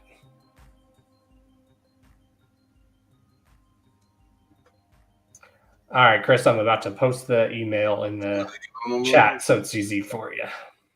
Send it to him on Instagram or wherever that was where he came. Yeah, I got it. Oh, okay, cool. I just sent the email to myself, and now I'm posting it in the chat, so then all I got to do is just post it on this. I got you. That works too. Irate, give me a shirt. Have you not gotten your shirt yet? Irate, my brother, he was. I sent him an early release of the album and a shirt, and I guess he hasn't gotten it yet. Well, I'll definitely take a copy too, but I'll probably order one. Same here. Same here. But then again, I've had some of my guests go, you know what? I'm just going to send you something free for having me on the show. I'm like, all right, that's up to you. Flashback to the opening thing for tonight. You already know, Don. I got you. All right, Chris, let us know when you got the email. It's right there, like, in the corner.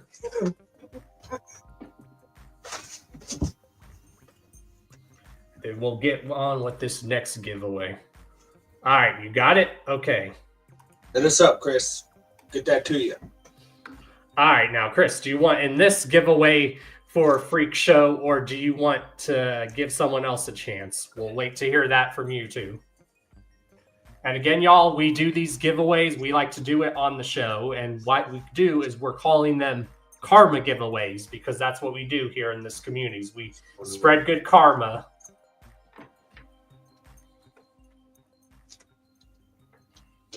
Everybody needs karma points, man. You gotta have that karma. Exactly. In the words of someone, as a quote I like to tell people, you should be chasing karma, but some of y'all are steady chasing clout, but you should be chasing karma instead. 100%, bro. Coming from the karma millionaire, the karma king himself, Don Chaos, that's some knowledge right there, man. And speaking of that, I was just saying the other day, talking to Andog Metapelli, there's some artists, some people in the underground that I've been noticing recently that have been just going above and beyond for the underground, promoting and stuff like that, and just showing love. And we all got to uplift each other. There's one individual I wanted to give a special fucking shout out to, Tiny Tim the Juggalo. Yeah, dude, that's the homie, man. Man, that kid, he's a hustler. He's hungry, and he's got mad love for the underground. Shows a lot of respect. Yeah. Oh, yeah. So I just dropped a track with him, man, and he is nothing but love. He's a good kiddo, you know what I'm saying? Hell yeah, y'all. All right, y'all. This is for the next giveaway that Freak Show is giving away. So we're going to spin the wheel again. We have now just 3 names on there. So here we go. We got a couple of new people up in the chat, too. Hell yeah. What up, Gabriel Blaze? I see you, man. Yeah, shout out to Gabriel Blaze. Oh, shit. There we go. My boy. My AAB brother, man. There you go, JR. Congrats again. Hit up Freak Show on Instagram with all your mailing info, and he will send that to you as soon as possible. Which is probably good that he won that one, because he probably has almost everything I'm going to give away. So, hell yeah. And that's one thing I love about this underground community. We all just help each other out. That's why we all created the hashtag Underground Unity, hashtag Underground United. Right. That's why I'm known, y'all, as the Dawn of the Underground, as a lot of people are calling me.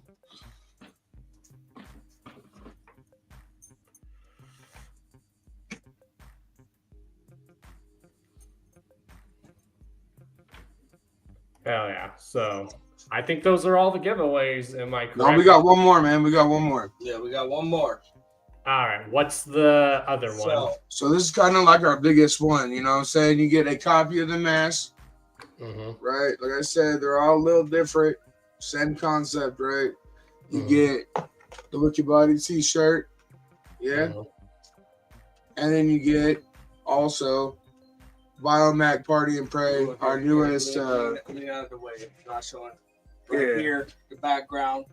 Our last album we just dropped, February of last year? Yeah, it's our newest one so far. Working on the next one. Let's see. We put it out there where y'all can see a little bit better. Let me pull it up. This digital background's kind of hard to mess with, but there we go. Macc Party and Pray. And if you want it signed, just let me know and we'll open it up and sign it for you too. So. Hell yeah. Now again, JR, since you won, do you want entered in this giveaway or do you want to give someone else a chance to win? Because if we do that, we're down to 2 people after that. No, 50-50. Yep.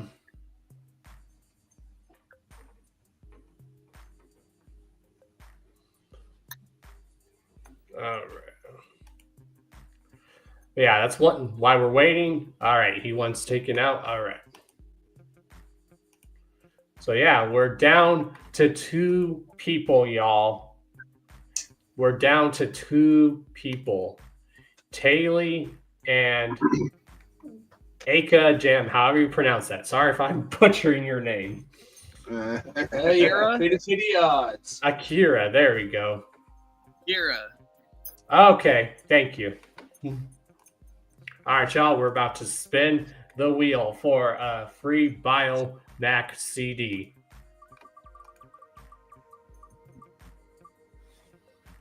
And to clarify, you get the shirt, the mask, and the CD in this one, man. Like, we're just going to give a whole I can't look. Oh, shit. Really? There we go. Yeah, congrats. And we both owe each other a package now, you know what I mean? I'll get it to you as soon as I can. Then just hit me up on the IG, and I'm ready to ship it out whenever, you know what I'm saying? Hell yeah. Congrats, babe.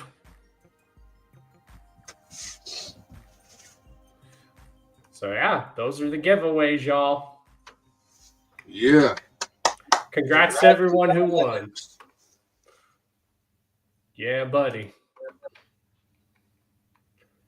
So, Dave, just hit him up on Instagram with your info and, yeah, all that good happy jazz. Congrats to everyone who entered. Again, y'all, we are going to try to do these giveaways every time when we have a guest on to see if they contribute, because it's our way of giving back to you guys, and it's the way for our guests giving back to you guys. Yeah, because without people like them, we wouldn't be shit, right? Let's be honest. You know what I'm saying? You motherfuckers. Yeah, we love y'all guys. Thank y'all for entering. Yeah, there he is. Hell yeah. Shout out Tiny Tim, man. Hey, that song The Griddle goes hard, and so does The New World, man. Thank you for putting in that work. And I had a good time making those with you, dog. Hell yeah. Hey, man, I'm still waiting whenever you're ready for a track, bro. And that's the whole point. And that's the whole point of this show too. It's to link people up so they can do work together, y'all. We're all one underground unity. So this is a way for artists and groups to link up. I'm gonna spill the beans a little bit on Tiny Tim. I hit him up and I said, "Hey, bro, like I see you doing a lot for the underground and doing a lot for other artists and not really asking for anything in return." So I told him, like, yo, let me know as soon as you're ready. Fucking, you find a beat or I got a beat, I'll fucking throw a feature on it and I'll engineer the track for you. If y'all need a beat, man, hit me up. I'll give y'all a free beat. I'll bless it with that. You know what I'm saying? Look at that, bro. And my girlfriend does music as well, y'all. So if any of y'all ever want to do music with her too, just hit her up. Just be patient with her because she does have a different writing process, but she takes her time, which is always awesome. Yeah, it's incredible, bro. It's dope. And also I just want to give a shout out to this cat I've been working with for a little bit here. Goes by Big Ant. He's definitely been putting in a lot of work recently. And he just played his first show for opening up for the homies Michael Lawless and BTK, AZ the Fallen. And he's been putting in a lot of work. I think we need to start pushing up some of these newcomers, these artists that are just coming out. Give them a 100%. Little push and fucking show everybody some love.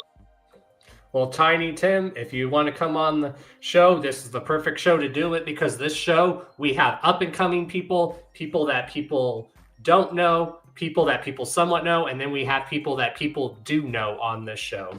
Yeah, man, y'all get a good mix of, like, up-and-comers, established, and, like, y'all are all over that, dog. Like, y'all do real good with it. Oh, yeah, and that's why Scum even has always given me props for my show. He's like, you give up-and-coming people, like, a platform, and he's like, and those artists never forget that you were, like, their first interview, or now you have artists, like, will, like, use, like, parts of my show for their music, like, when I'm, like, bringing them on the show, introducing them, it's dope. Exactly. There's a reason you are the Karma Millionaire and the Karma King, you know what I'm saying? Exactly, and that's why I always tell people, I didn't demand respect in this community. I earned it. We all earn it. You don't come in here to man. Y'all know everyone here in my circle, everyone here, and even the people that aren't here, but that are in my circle. A lot of us here, we didn't demand our respect. We earned it. Freakshow. Yep. Freakshow's earned that respect. Biomac, they've earned that respect. Thank you, man. Thank you. I mean, every now and then you might have to kick in a few doors, but most of the time you got to earn your respect. And man, I'll tell you, I jumped into the scene 3 years ago. I kicked that door in. I was like, put me on fucking every show I can get on. Put me on every fucking collab track I can get on. Let's fucking go. Yeah. Pedal to the metal, all gas, no brakes, boy. Damn right. 100%, bro. You got to stay that way, too.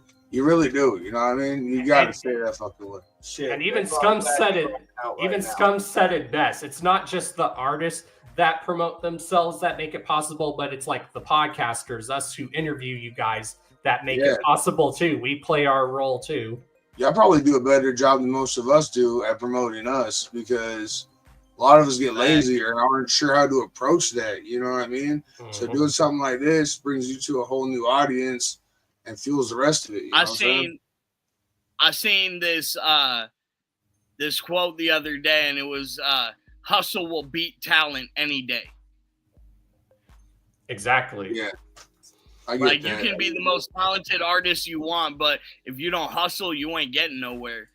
Right. 100%. Exactly, and that's also the point of this show. It's for me to drop news, help promote the artists and groups, or if one of you guys drop a song, it's my job that I like to do to come on here and say, hey, Freakshow just dropped a new album, go listen to it. Or I like to tell people, have up-and-coming artists on here, and the goal of this show as well, besides dropping news and everything in our community, it's to make sure the talented people in our community don't get overlooked, because a lot of the talented people do get overlooked. Yeah, 100%, man, 100%. I think it's really like you got to have some talent, right? But if you're not out there hustling, pushing your shit, and don't have anybody else who does it, it ain't going to be shit, man. So I wouldn't say that, it's all one or the other, because you can have all the hustle and suck and no one's going to care, and vice versa, you know what I mean? So it really takes a lot, and things like that you do, Don, kind of put like a jetpack on people sometimes, you know what I mean? I think that's why my whole gimmick is like where I'm telling people now, if you film a music video, let me know and I'll show up in there. It'd be almost like, where's Waldo? It'd be like, oh, Don's there. And if you guys have seen The Godfather, I'm the Don. And what's the logo for The Godfather? The Puppet Master thing. It makes sense. I mean, you kind of been talking about that, man. We're going to be at Gorefest. We'll be in your city, in the area, you know what I mean? So maybe we got to make something like that happen pretty soon.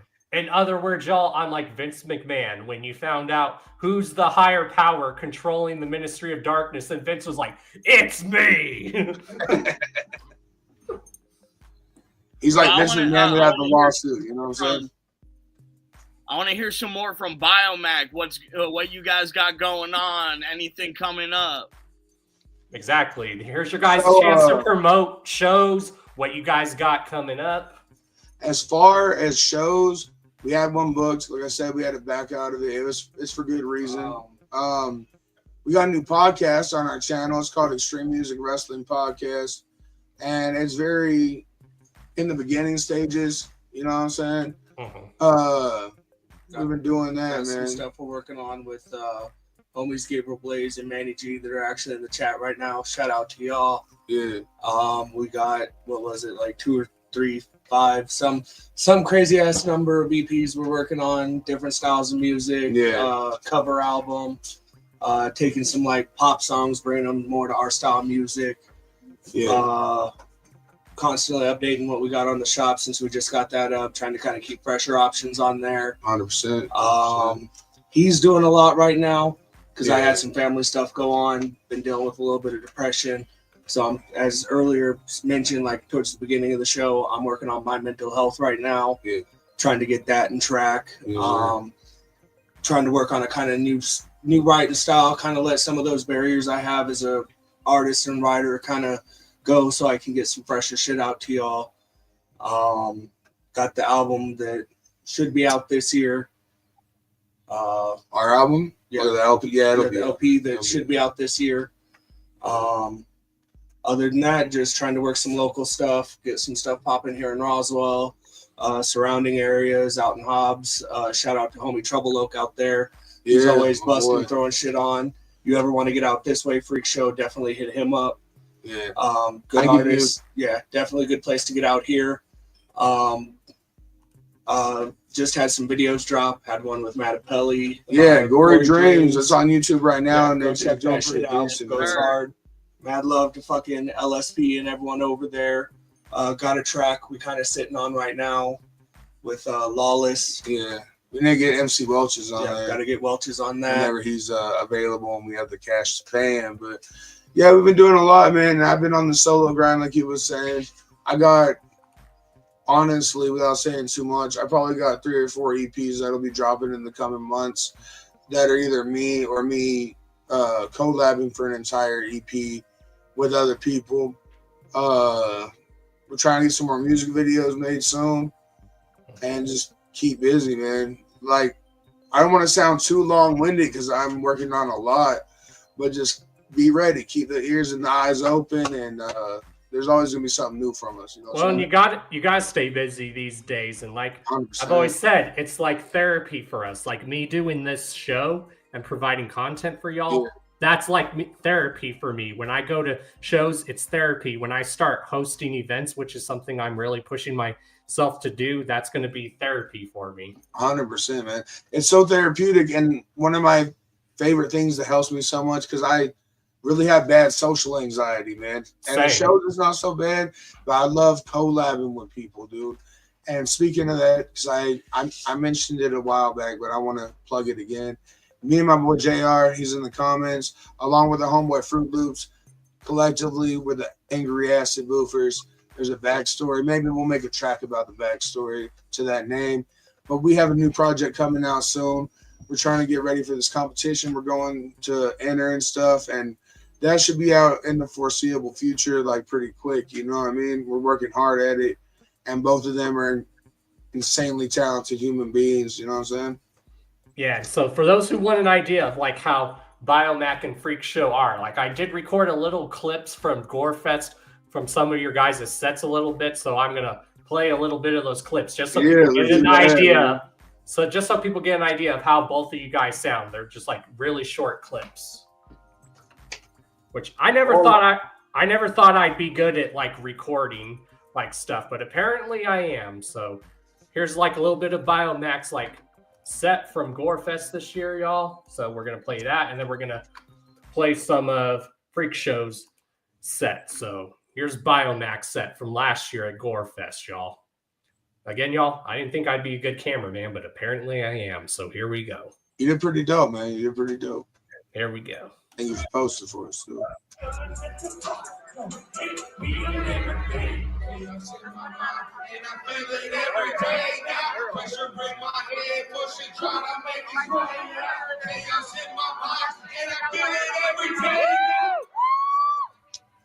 Niggas fucking way. I got chaos in my mind, pressure building in my head, feeling shit that's never trying to blow it up. I got murder on my mind, I've been playing in my head. I know if I put this kill with somebody, I'm talking to myself out loud and trying to make a plan. Step by step, I write it down with this beating pattern. Scoping up the bitch, and I wanna go and grab. Step by step, I glide. Coming out with my hand. Be quiet or I'm gonna have to kill ya.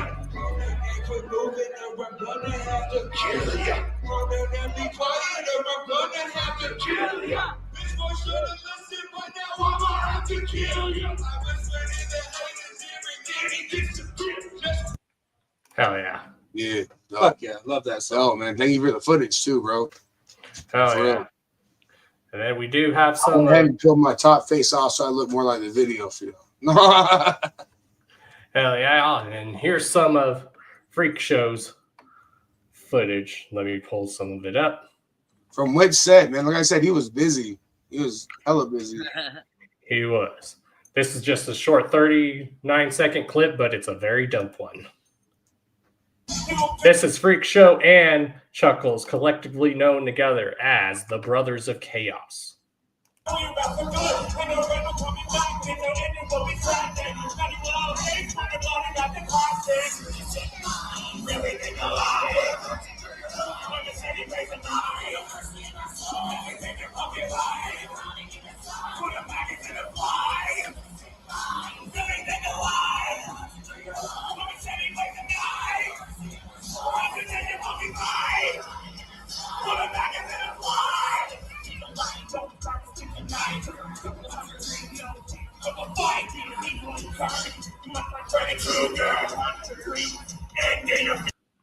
Hell yeah. Fuck yeah. Dope. Much love. Your mask much reminds love. me so much of Spawn, bro. Is that what you're going for or what? So originally, like, it's very close to Spawn. Yeah, I've always been a big Spawn fan growing up. Hell yeah. But actually, what it was inspired by, I used to do it's just a take on my face paint that I normally do. Okay. That was actually inspired by if anybody is a DC Comics fan, a space biker anti-hero from Superman called Lobo. Yep. Okay. Oh yeah. That was kind of what I was going for originally. Yeah, no one talks about Lobo. I don't know why. Right. And I know what you're talking about, but I gotta tell you, man, I'm more of a Marvel guy. Sorry to hurt your feelings if I did, but hey, I love Marvel too. But there's just certain characters that stick out to you, 100%. and Lobo was one of them. Hell And I always told people, if we get a live action of Lobo in someday, the one person I think that could play that role, and I don't care what anyone says, is Danny Trejo. Jason Momoa. or Jason Momoa, but Danny Trejo, if he would have did it years ago, I could see it too. Right. Yeah, I see that, but a couple of years have passed now. But I got to give a shout out to my homegirl up in the chat, my homegirl Face Tat. Whoa, whoa. What up? Yeah. What up? Dude. Yeah, she had a dope ass set too at Gorefest, man. For real. Like insanely dope. Yeah, she did. Yeah, just last year was like really good, and that's my main goal this year. Like for me and my girlfriend, because she wants to play shows that she's never played before, and I definitely want to try to get her on to perform Gorefest. Because she does a lot of shows in Salt Lake and stuff, and so she plays like at the famous Liquid Joe's, which is like basically, in my opinion, the Roxy of Salt Lake City, basically. I've heard a lot about there. I've never got to perform there, but I've heard a lot about it, man. Oh yeah, the best way to describe it is it's like the Roxy, but in Salt Lake City. And I noticed we all have our own little popular venues in different states. Like I don't know what the popular one is in New Mexico that everyone likes to go Sunshine to. Theater. Sunshine Theater. Yeah, I would say Sunshine Theater. Casino in Ruidoso. Yeah, well, that's kind of harder to get booked for. But yeah, I would say the Sunshine Theater, man. ICP's perform there. They're in Albuquerque.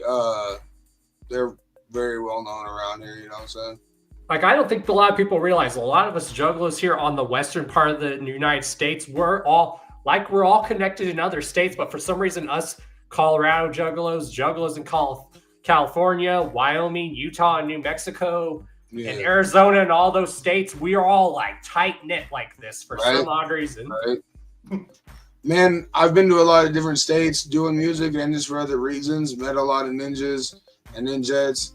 And I've never felt more at home than two places, and that's at the Roxy and at the Gathering, man. That's real talk. Like, the Roxy's my home away from home. You know what I'm saying? Straight up. Like, for real. Y'all got all the love in Denver. I don't know how there's any left for the rest of the world. You know what I'm saying? Oh, yeah. Like, I tell people the underground scene everywhere is good, but for some reason, the underground scene in Denver is, like, good. Yeah, man. Yeah. Here we're at in Roswell, man. It's different. My wife, she keeps on telling me she wants to fucking go and move to Denver for a year. Do it. We're trying to move up there for a lifetime. Fuck a year. We're trying to gotta make that happen. Get out. I'll keep the house. Oh, and you guys know firsthand, we got some really good. There's good weed everywhere, but the two best places where you can get weed is Cali and then Colorado. Yeah, y'all got us beat on the weed, but we got y'all beat on the green chili all day. All day, every day. Just being factual, man. And that's what I always tell people too. I'm like, yes, we have good chili in Colorado, but New Mexico's got good chili, and then so does California. Yeah. Check this out. Y'all may be New Mexico, but we pretty much are Mexico here in Cali. Like our fucking Mexican food off the fucking chain, homie. Yeah, I got you, man. I got you. I don't know, man. Get you out to Cali. Green chili specifically, man. Have you been to Hatch, New Mexico, brother? If not, you need to. I've never made it up to New Mexico. Yeah, you're gonna have to come sometime, bro. Especially if you like chilies, green chili, red chili. Don't really matter, man. Go anywhere, Hatch, especially because that's where it's all based. But anywhere, man, like come eat over here. and I'll go eat over there, and then we'll have this conversation again. And that's why I'm glad That's why I'm glad. Check this out. You feel me on this one, Mac. I'm a big boy, and I like Yeah, to eat. yeah, man. Yeah, dude. But yeah, dude, I got some plans coming up. I got a bunch of shows coming up, and I definitely want to make it out. One of my goals for this year is to go on tour. Yeah. I was supposed to meet that goal last year, but some things went down. I wasn't able to. But actually, tomorrow I will be hitting up Bakersfield, California with my boy fucking Jay Bentley from my group Demented, opening up with Metapelli for Michelangelo Scaro's new tour. So we're fucking kicking that bitch off. I got another show with Metapelli next month. We got Underground United in April. Fuck yeah. We were gonna get on the Underground United, man, but I had like a weird thing happen with my email, and I'm pretty sure they're out of spots now, so we weren't able to do it. But we tried, you know what I'm saying? I think I have the flyer for that too. Yes, I do. There it is. Yeah, JP, he likes watching me suffer. The last time I was out in AZ with him for Greatness Live that GRE put on, he made me do the Hot Wing Challenge, and he just likes to watch me suffer. So I'm pretty sure that's why he threw me on this show. Yeah, they want to put me on that Hot Wing Challenge too. I'm like, okay, but if I get major heartburn, it's all on you. Dude, I mean, and I love spicy food. I can eat spicy food, but I have my limits when it comes to spicy food. Hey, you know what? I wouldn't be a Colorado person. That's one thing I love that I moved back to this part of the country, like whether it's Colorado, California, New Mexico, and all those states. Out east, they don't even know what green chili is. I'm like, what? All right, well, check this out. I may be from California, but I'm Puerto Rican. Like, we don't do all that crazy spicy shit like the Mexicans do, yo. He's like, there's a difference. No, I get that. Different. Man. We're a different kind of brown. Puerto Rican food is good though. I've eaten some really good Puerto Rican food. Man, I just love food. I mean, in case y'all can't tell, you saw the video. You saw how big I am, man. I eat whatever like that. Like, well, in New Mexico, you guys have like green chili burgers. You guys have burgers and you put green chili on them. Hell yeah. You get a green chili burger at McDonald's here. I've been places in the U.S. where they don't even know what tortillas are. Damn. So, and I'm like, damn, I didn't want to go home. You know what I mean? This is how crazy we are with our chili. I make something called green chili bacon. Delicious. Ooh, that sounds amazing. Good. All you do is you throw a nice little thin layer of butter in your pan, and then you take a chili that you've roasted and you cut it into strips, whatever size you'd like, and you throw it in the pan until it's fried crispy. Ooh. Sounds kind of awkward, but it tastes good. Yes, and you fry it till it's crispy. I want to try it with bacon grease if that gives it a little bit of a better flavor, but it's great with the butter. Fry it till it's crispy, throw them on a paper towel, do it just like you would bacon. You'll be in heaven. Yeah, Where New Mexico are you guys? So we're in Roswell, fam. With the you know what's cool? You know who else is from Roswell? The legendary John Denver. Yeah, kind of weird, right? Roswell, Denver. You know what I'm saying? We're always in Denver. Demi Moore's from Roswell. I don't care what anyone says. John Denver, that dude was a legendary singer. Yeah. Oh yeah. Man, we be doing the most with shit like that. Like he was talking about the green chilies, man. I've seen ice cream, coffee, green chili and cheese apple pie, lotion for some weird reason. I don't know what they be doing with that. It seems a little uncomfortable to me. You know what I mean? But I'll be honest though, if I could take the smell of roasting green chilies and bottle that shit and sell it, I would wear that as my cologne. I'd wear it as a cologne. It'd be the scent of my car. I would make green chili scented incense out of it to burn in my home. Shit just smells amazing. Yeah, especially maybe I could have Mama Mac make up some burritos and bring them to Gorefest or something, man. And that's one thing Colorado likes to do. Yeah, some random, yeah. Like Colorado and New Mexico, we like love our green chili so much. Like in Colorado, we put green chili on everything. Without sounding like a hater, in Colorado, man, I had a green chili burrito. Like it had other shit on it, of course, but I had green chili, and I didn't taste it, bro. Like that's how it just tasted watery to me, I guess. I'll take you guys to some better places. Yeah, please, man. Please, I would love to have a real taste and compare it that way. Because I ain't trying to be no hater. Maybe y'all got something over there that I need to know about. You know what I'm saying? Like our local chili here from Roswell, I actually prefer it here as opposed to Hatch, because here to me it has a meatier. It's a meatier chili, has a sweeter, richer flavor. You get more of the chili flavor and not so much of the heat. And I really like that as opposed to like Hatches having more of that bitter kick to it or something like that. And this is also me. I love Georgia peaches, but no peaches are better than Palisade peaches, which are grown right here in Colorado. They're so big and juicy, and they're fucking delicious. Anybody in Georgia is going to hate you for saying that, but that's okay. Yeah, no, I agree, though. I've had them, man. They're delicious. Can you do that one more time for me? Yes, I was like, I love Georgia. I love Georgia peaches, but Palisade peaches are fucking delicious, and they're grown right here in Colorado. Fucking freak show. Well, because I literally had. All right, do it again. Now just drop it a little lower, or no? No, but I literally had one that was this big, that big. Yeah. Oh man, yes. One problem I got in California is everybody puts avocado on fucking everything. I love avocado though. Hey, California got some bomb ass avocado though, dude. Like, I mean, yeah, that's one of the things we're fucking known for. But like, I mean, I don't really like avocados. So when it's on goddamn everything, it gets a little old. You feel me? That makes sense. I'm that way with green chili at times, dude. Like, I'll be honest. I'm glad our state question is red or green. Because I'll go into a restaurant and be like, I don't want green or red. Give me motherfucking Christmas.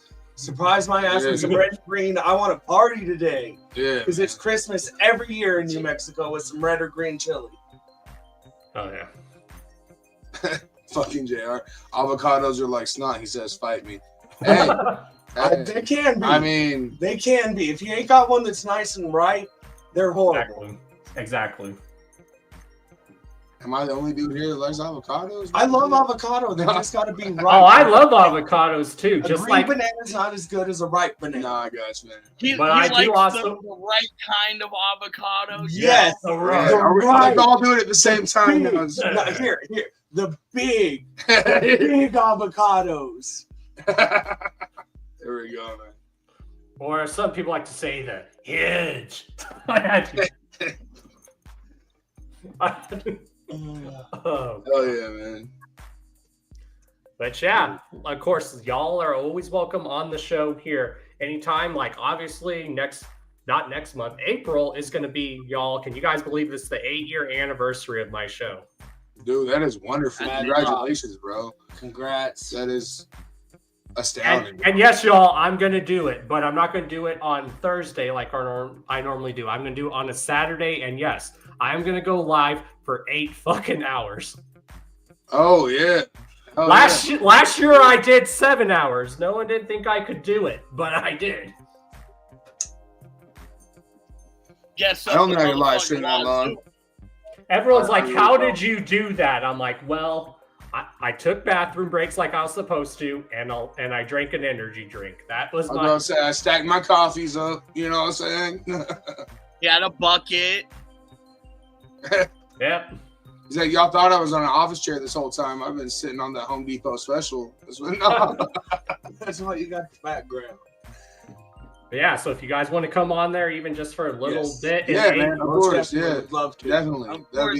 And that being said, you gotta get BioFreak Records, my label that I started. We got a whole roster of artists that are on the come up in the underground. We're all trying to fucking push them. Shout out to our newest addition to the label, motherfucking Plan Z. Yeah, dude, they're dope as fuck too. All y'all are, but they're dope as fuck, man. Freakshow Yes, becoming sir. a business. Freakshow, y'all, not just being an artist, y'all. This man's becoming a businessman. Right. Dog. So here, I'll give you a little bit of insider. So first of all, if anybody needs post-production done, check out my new album. That I do all my own post-production. I do everything myself. I record all different instruments from live drums, all different styles of music. I got fucking every studio musicians, all that. Need digital design, the homies got that. And we're even in the process for Biofreak Records of opening up our own printing business, printing shop with hats, mugs, plates, whatever you want, fucking in-house. Everything you need is one. Biofreak is a one-stop shop for not just our artists, but anybody in the underground who wants something done for a fucking affordable price. That's what Biofreak is about, helping out people to get started and be able to do what you want to do and not break your fucking bank. And if you're wondering, Blaze, you're wondering where the links are, if you just keep the links in the description, this is how you will find the links to me and our guests through the night. Hey, on another note, I need to get another one of them biohazard charms from you, because I don't think the one I got from you at Gorefest made it back from Gorefest. Dude, that's we partied so hard, man. We probably lost half of the shit we took with us. Yeah, we all did. Let's just say, y'all, at Gorefest, a lot of us were smoking some mad weed, and I was definitely smoking some mad weed. Mad Jaeger shots. The absinthe, fucking. Oh yeah, I forgot about the big ass bottle of absinthe. Yeah. Shit. Fucking out front, taking fucking absinthe and monster shots with everybody. Yeah, that was pretty good. Freakshow wasn't drinking that weekend, but we were definitely smoking mad weed together, me and him. Hey, you know what? I would have been if fucking Bloody Ruckus got his way. Yeah, I remember he kept trying to pressure. He's like, "Come on, man, just one drink, just one." Hey, yeah, man. Shout out to Bloody Ruckus. That's my dog. Fucking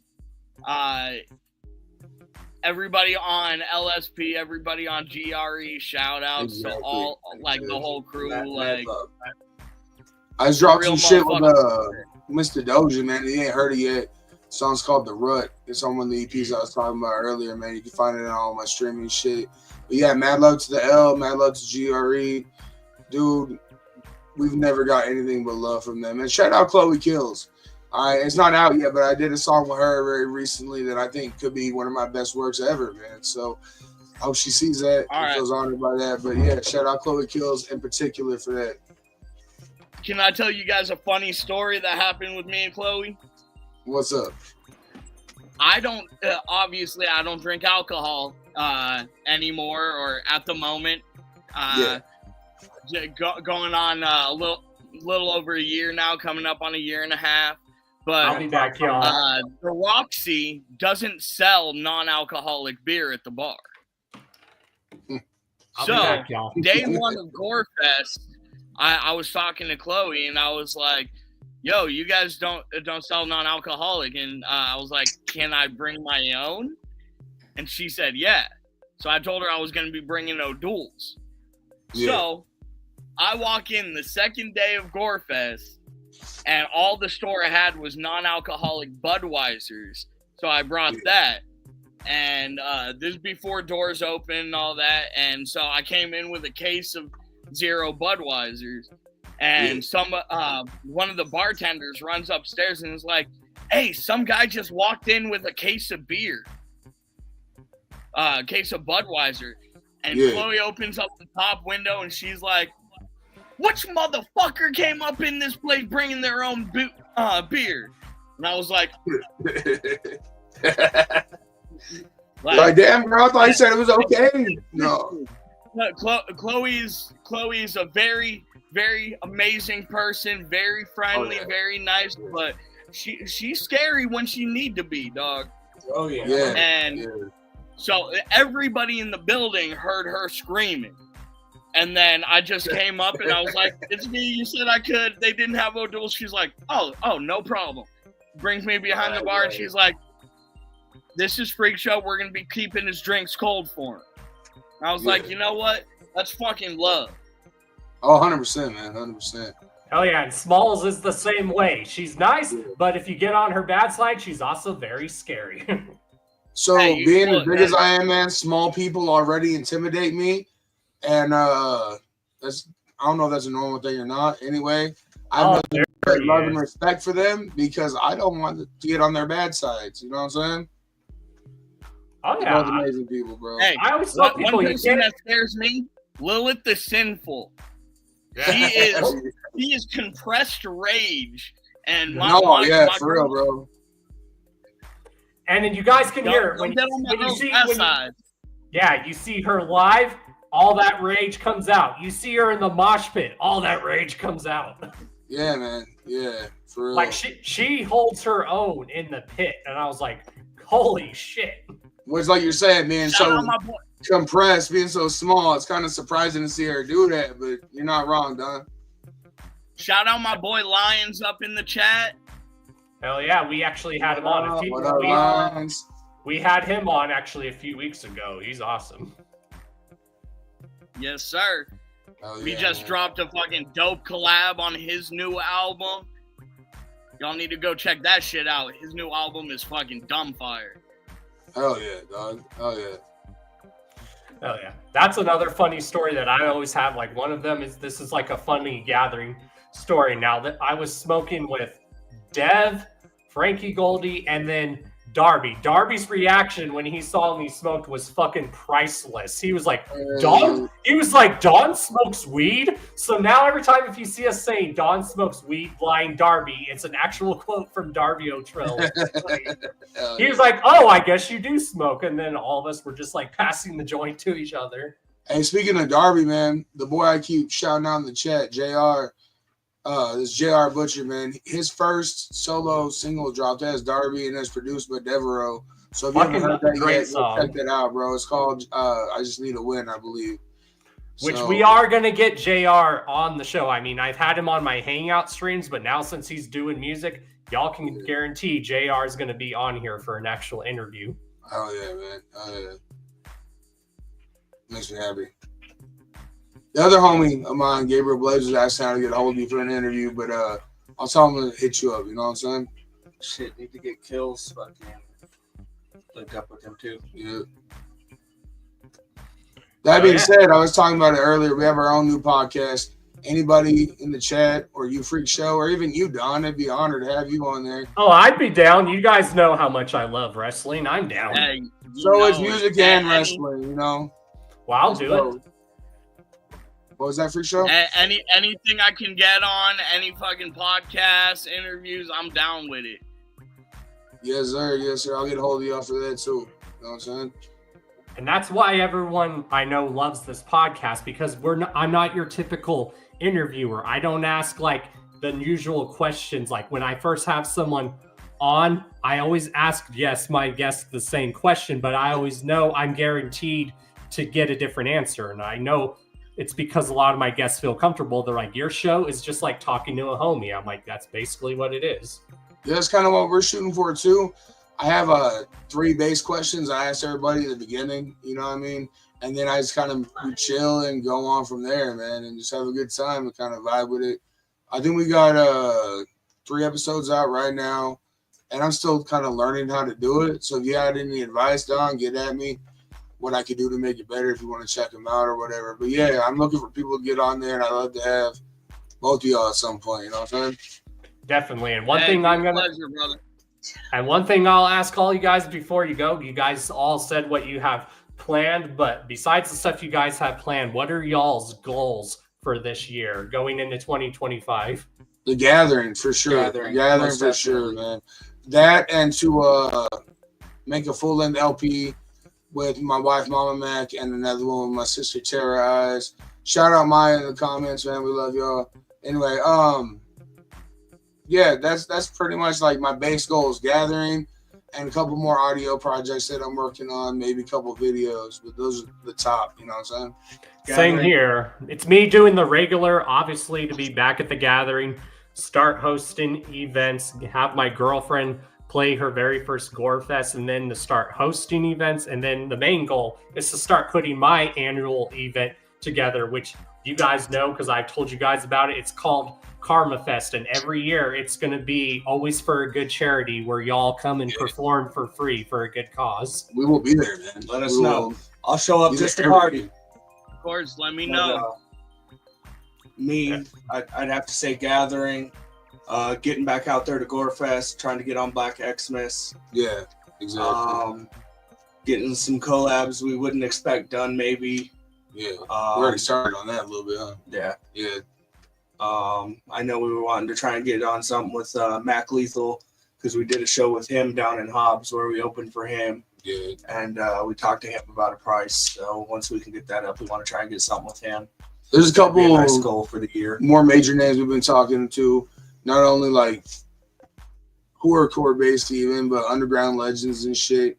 And it's all just at this point stacking money and getting it done. You know what I mean? So getting that money to get it done. Hopefully by the end of the year you'll hear us with some iconic names that you'll definitely recognize. Is all I'm gonna say. You know what I'm saying? Exactly. And I've always been telling everyone, all of ours main goal is to, yes, it's good to get by doing something, but if you want to get by doing something you love doing, which is what we're all doing.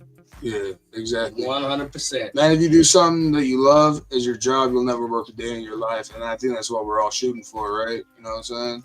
To do what we love and make some money and just have a good time, you know? Exactly. Like I tell people, none of us here care about the fame. We just want to get all of our word out there. Exactly, man. I do it for these motherfuckers watching. Yeah, 100%, bro. Yes, sir. And of course, this fat motherfucker right here. Underground unity, y'all. You fat ass. Hey, man, I'm supposed to be the only I fat got guy. two collabs that are on my bucket list, and one of them, Jamie Madrox of Twisted. Hell yeah. And another one of my huge influences, Cryptic Wisdom. Hell yeah. So yeah, man. That'd be dope. If y'all want to help me get that collab, fucking hit up his page and be like, yo, fucking go collab with Freakshow. That's what we want to hear. You know what's kind of weird, man, is I have this homeboy here in Roswell, and his sister and Cryptic Wisdom message back and forth all the time. Like, she knows him personally, so I'm not saying anything will come of it, but maybe I could mention that or show him the video and hey, you know what? That's how things, you know what I mean? Something like that is how I got linked up with Low Key. Dope. My girl. He's one of my bucket list, Low Key. Yeah. Yeah, my girl and his girl were friends on Instagram, and they just started talking.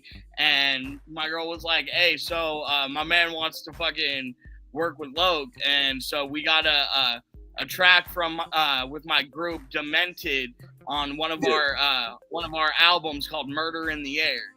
And that shit's a fucking banger. Go check that shit out. But fuck yeah, bro. Fuck yeah, man. Fuck yeah. Some of the goals that I have is obviously those collabs.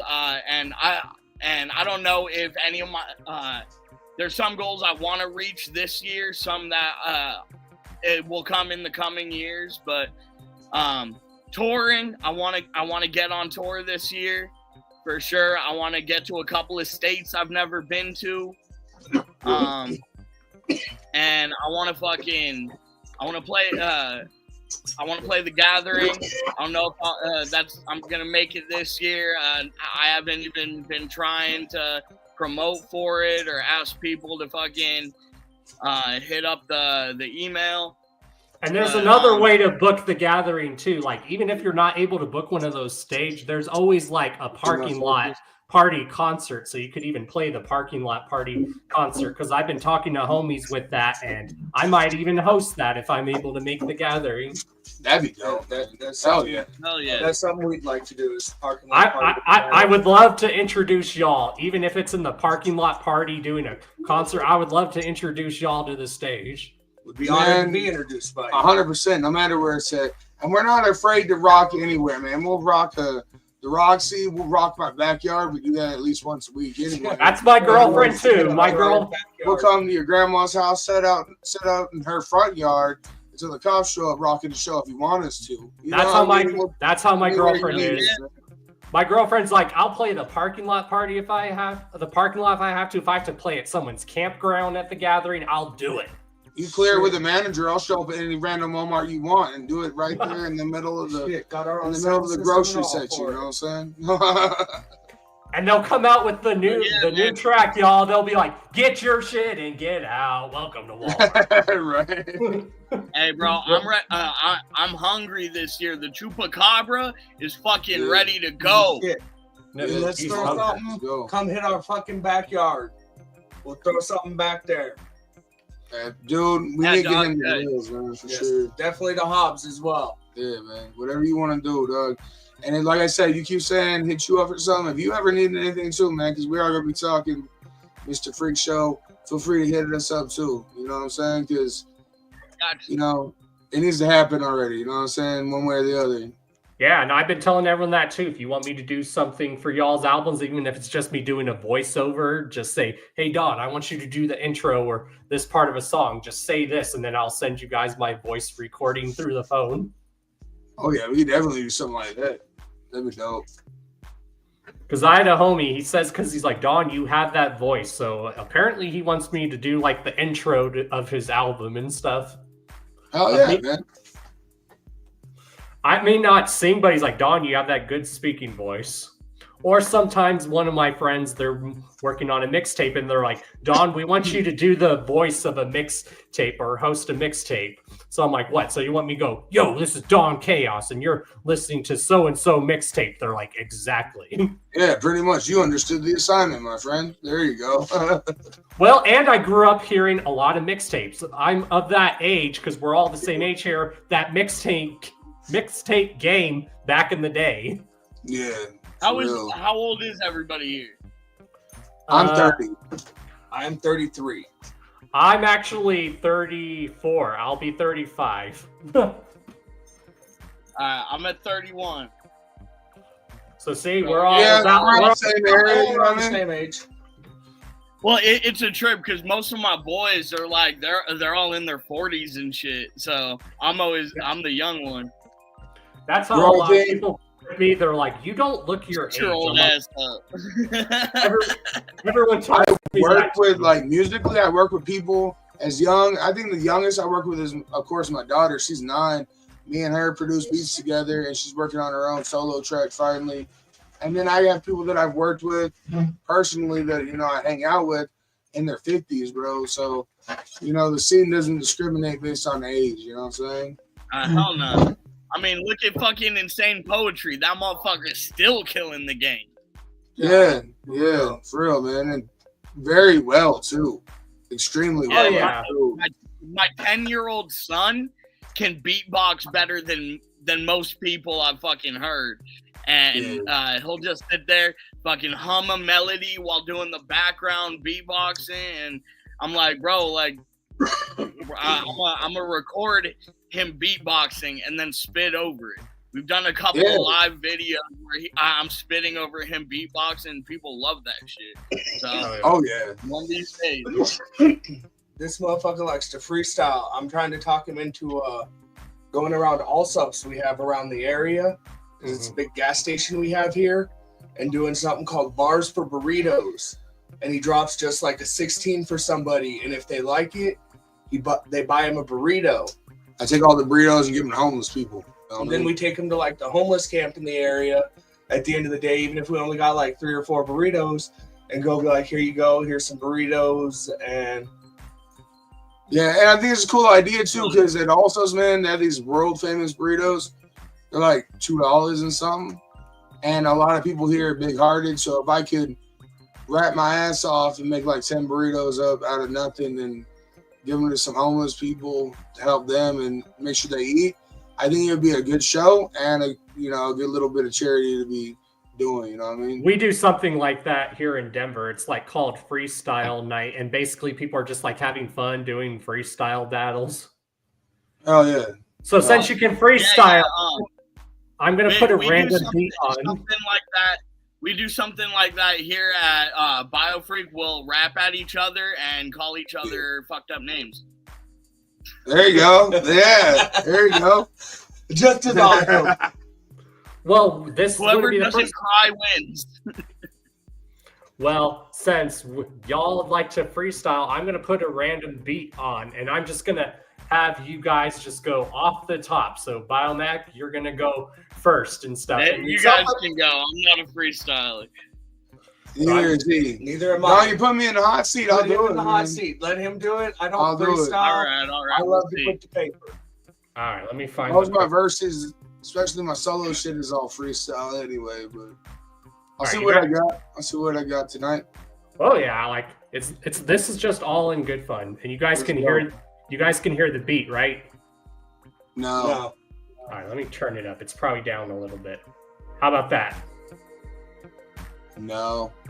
Oh, that's weird. I barely hear it. Yeah, like just mainly bass notes, tones and shit. You know what I mean? I don't even know nothing else. Well, then y'all have... Okay. Well, then your clap is so delayed. Well, then you're just gonna go. Then you're just gonna go a cappella. So there you go. All right, that's fine with me, man. Hey. All right. Yeah. Someone bang on the table. There we go. No, I'll just go a cappella, man. I got it. Let's go. Yo, Macc started rapping way the fuck back then. Hear Macc rapping, they'd be like, what the fuck happened? Who the fuck is Macc? Point me out. They're like, that's him, the fat kid from way back. Make your fucking head spin around backwards, the fat nerd from back then. Burying bodies in the backyard back then and now. Thunder pound. When I come around, they wonder how I kill it with my style. I don't give a fuck about them right now. This is all jug shit. Put your hands together and put your hands down. We be praying for the fam everywhere that we go. Insane with the shit I write, insane with the flow. Either way, motherfucker, that's just how I be going. And everywhere I go, motherfucker, they be knowing the name Biomac. B-I-O. Oh shit, man. Some shit, just some little something, man. Not my best work, but a little something. That was good. I thought that was good. Thank you, man. Thank you, man. One of my career highlights actually was freestyling with Insane Poetry back in 2015, bro. Yeah, decade. Oh, everyone, a lot of people in the chat really seem to enjoy that. Thank y'all, brother. Thank all y'all. JR, Chris, all y'all. Thank y'all. See, there you go. Like I said, a lot of my solo shit especially is freestyle, man. I try not to be repetitive, but if you watch a lot of freestylers, we all have these little crutches we lean on and we kind of go back to, or say it in a different way, the next flow and shit like that. It's something I've really been working on, man. And I'm sure there's footage of me freestyling somewhere. I don't know where, but I know there was footage back in the day of me freestyling, but it was also me and my friends just drunk off our ass. But we were having fun. That's all. That's when I do my best. That's when I do my best, you know. I mean, we weren't being seriously. We were just having fun, which is what you're supposed to do. Exactly. So that being said, we used to do that in school. Go ahead. Sorry. Me and my homies used to do that in school too. Like they would have freestyle battles, or one of us would be banging on the table while someone would be doing that. I agree with JR. You got something right now? You put me on the hot seat. I mean, you guys already know technically what my freestyle is. Yo, it's Mr. D to the O to the N to the C to the H to the A to the O to the S. Your friendly neighborhood JUGGALO, the Karma Millionaire. And if you don't know, now you know. And if you still don't know, well, then it sucks to be you. Hey, man, it reminds me so much of Road Dogg from old school wrestling. You know what I'm saying?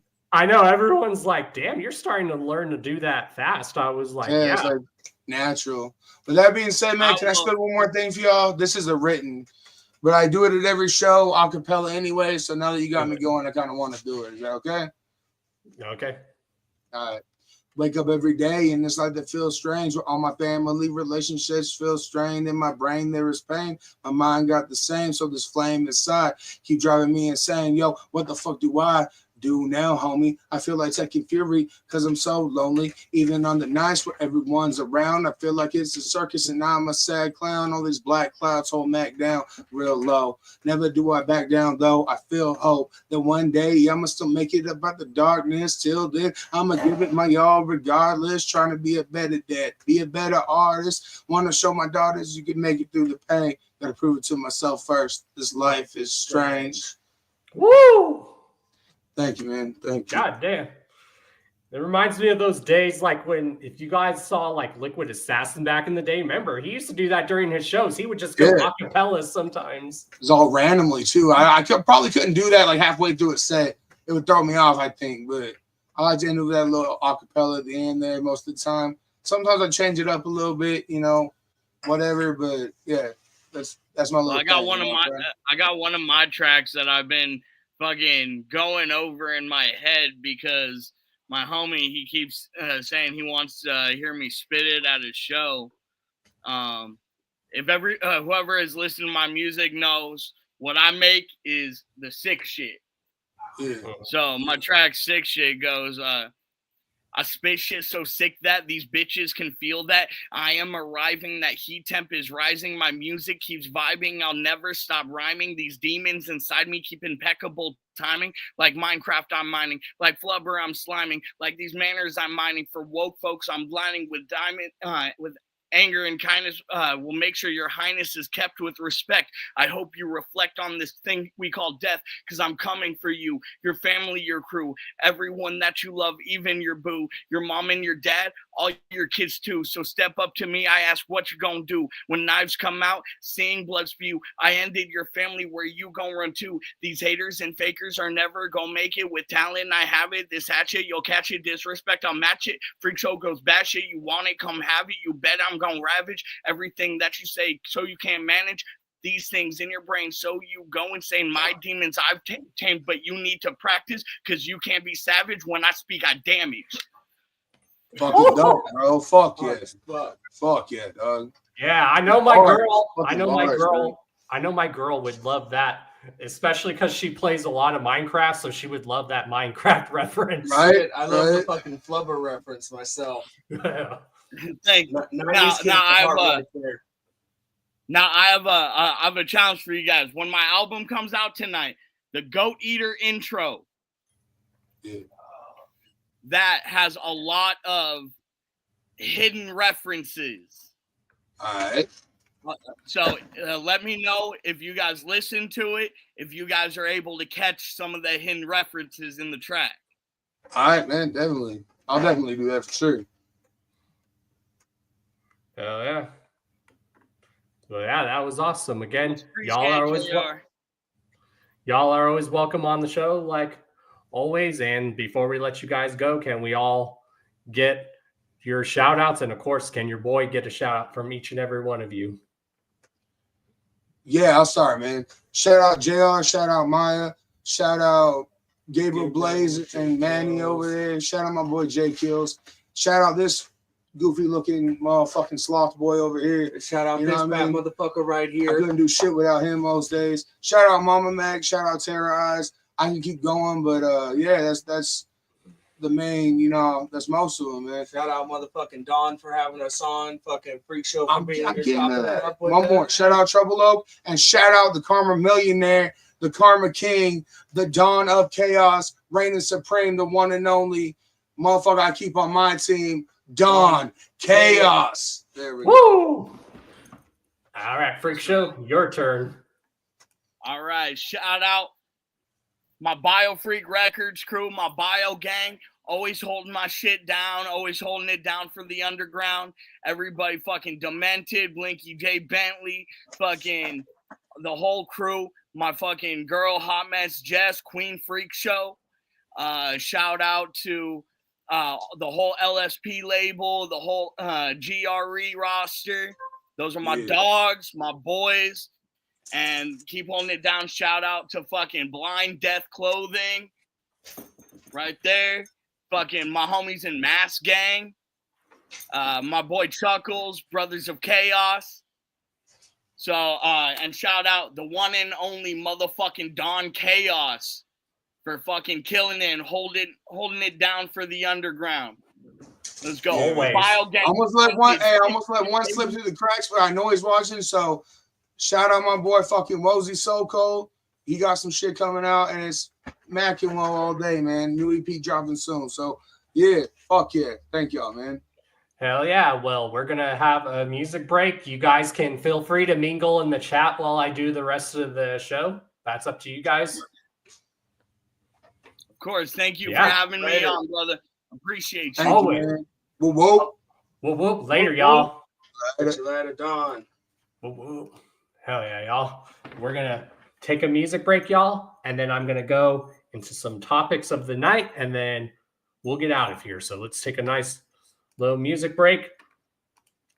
And yeah, our guests are probably going to mingle in the chat with y'all. So Chris, again, get at Macc in their email so you can claim your prize if you're still here, Chris.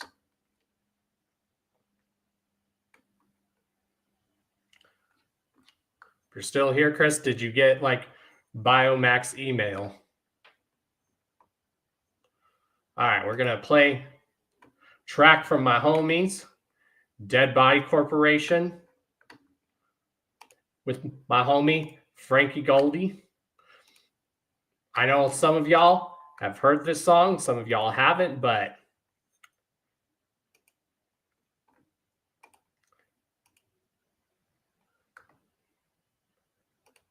so yeah, we're going to take a music break, y'all.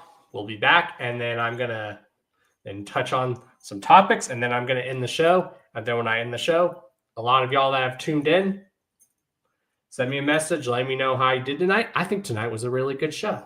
I don't know about you guys, but tonight was a good show. All right. These are my homies, Dead Body Corporation. So y'all want to work with these guys, do track with them. Again, this is Dead Body Corporation. My homies out of Florida. We're doing a track with my brother out of Vegas, the one and only Frankie Goldie. If anyone has not heard this song yet, trust me, I could play this song so many times, and this song still gives me goosebumps.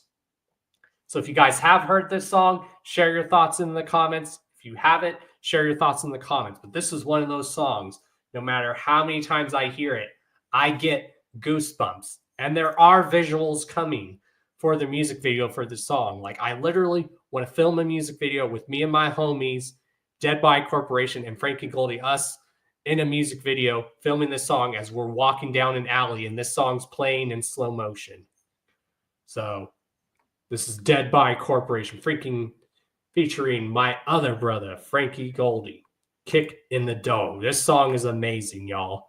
Y'all about to get your wigs blown with this song.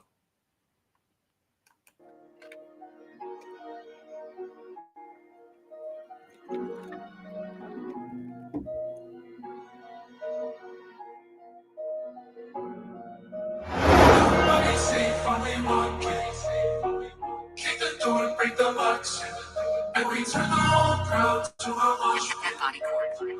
All around step up in the serpent's lair where ain't none of the same. Kick the door and break the locks, and where's the motherfucking safe? It ain't safe up in this motherfucker shit. Here come the fame. Turn the crowd into a mosh pit, throwing elbows, claws, and legs. Let it rage, motherfucker, let it rage. Crank the terminal up in this bitch. BSC the gang, be the gang, DBC the name. Let it bang, what you claim, motherfucker. Anything and everything else that I choose. Jugging, bitch, you know I'm jugging in my shoes. Wicked clown, she hit the ooze up in the booth. Inspirational, my soup in the stool. Super sick and clean shit out the mandible. Like the Machiavelli Hannibal. Eat this beat up like a cannibal. Misconstrued, been here dark and confused, but hopefully still understandable. Wolfing out, bitch, I'm an animal. Hit with the poison, no antidote. Joker got no time for anecdotes. Kick the door and break the locks, and we turn the whole crowd to a mosh pit. All around bodies everybody safe when we walk in. Kick the door and break the locks, and we turn the whole crowd to a mosh pit. Yeah, I'm up. Tell the dog I'ma bang my set. Little troublous fake that you laid to rest. Your beats don't play till they face the test. What you looking at here is the main event. So grab it, depends and then cut the check. Ain't no other way to say it, but the hits that I'm making, I know they're your favorite. A live demonstration of all forms sacred. Bringing it back and we making some changes. Took them to church and they singing the praises. Second forgiveness, your burst in the vapors. Cremation flames for all my haters. Clutch time in the Sin City sunshine. I be ducking them one times. Take the beat and I beat the bitch with a punchline. Every dumb thing you done at the scene, go ahead and mug me and yell out, fuck me. But they so weak that they can't compete. All my ops are so obsolete. Talk is cheap, but I'ma still get money. Fuck your bitch, you know I ain't bluffing. Licking the plate and I'm leaving you nothing. Aiming the beam and I'm squeezing a bucket. Kick the door and break the locks, and we turn the whole crowd to a mosh pit. All around body's drum. Nobody's safe from me walking. Nobody's safe. Kick the door, break the locks. Kick out of the back of the crowd to a mosh. All around body's drum. Bodies sprinkled all throughout this bitch. In a pattern like a sigil crafted by a witch. Underground trembles when the wolves are deep off in the pit. Fur-laden fisticuffs will punch you right off in your shit. Dirty dog from Dover. Catch you sitting and it's over. Pack prowling through the crowd, ears perking to the rhythm. Keeping eyes peeled for easy prey and hoping no one's with them. It ain't safe, motherfucker, it ain't safe. Dead body corp off in it, so you know we duck the case. That's straight. On the ground, dropping bodies, and you better mind your business. If you be an afterthought, instinct be the name, but it's more than just a moniker. Shit is second nature, bitch, there ain't no need to monitor. Keep raising hell, so you know we break thermometers and keep the shit moving, all gas, no speedometer. Nobody's safe when we walking. Kick the door and break the locks. And we turn the whole crowd to a mosh pit. All around body's drum. Nobody's safe when we walking. Kick the door and break the locks. And we turn the whole crowd to a mosh pit. All around body's drum.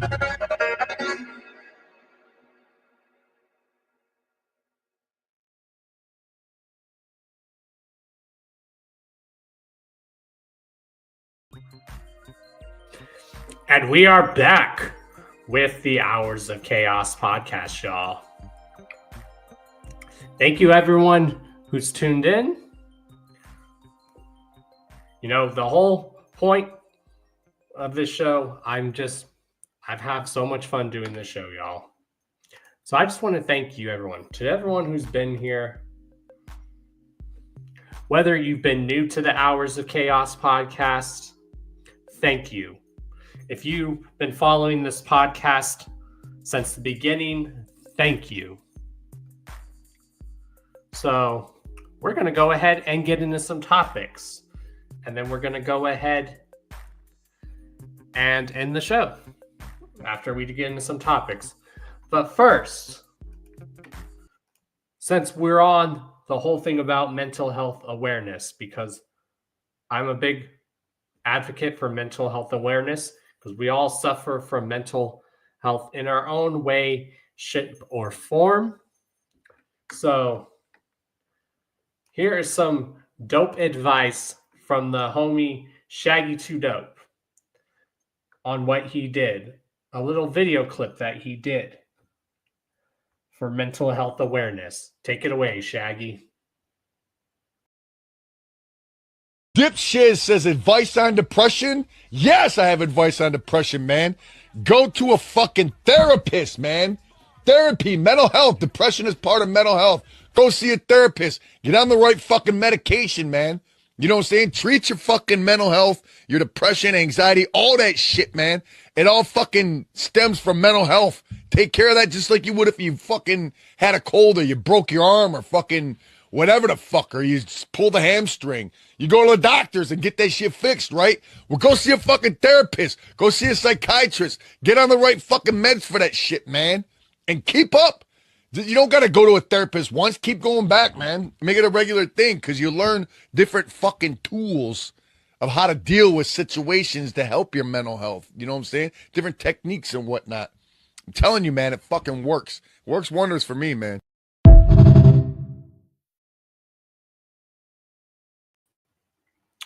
Shouts to Shaggy 2 Dope and the Shaggy Show for that.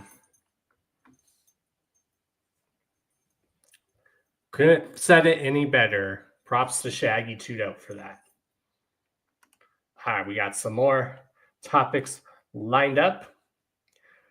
Now, I don't know if the Hours of Chaos podcast is up for nominations for... I don't know if the podcast is up for nominations again this year, but if it is, make sure you vote the Hours of Chaos podcast. There's so many other dope podcasts out there that have stemmed from this. I still can't believe that I've been doing this show for 8 years For 8 years, y'all, I've been doing this show. For 13 years, I've been providing YouTube content for y'all. Underground Juggalo content for 13 years here on YouTube. And then I've been involved in this whole Juggalo, this jug shit, this underground shit, since I was 8 years old, y'all. Since I was 8 years old. So for 28 years, y'all. For 28 years. I put my heart and soul and blood, sweat, and tears into this community and this culture, and I still do, even to this day.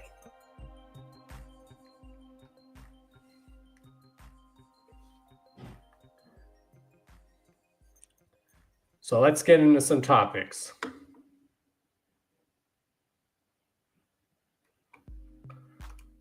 Let's see, one of our first topics we have lined up.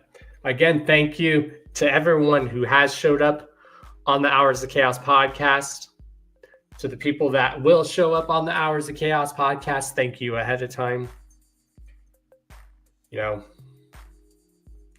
yeah, so I'm going to be celebrating 8 years come April 1st, y'all. April 1st. So I won't be doing it on a Thursday because April 1st is not on a Thursday this year, but I will be doing the Hours of Chaos podcast on a Saturday that week. And I'm going to be doing it to celebrate 8 years of the Hours of Chaos podcast. I'm going to be doing an 8-hour stream. So probably from 12 in the afternoon to 7 or 8 at night. So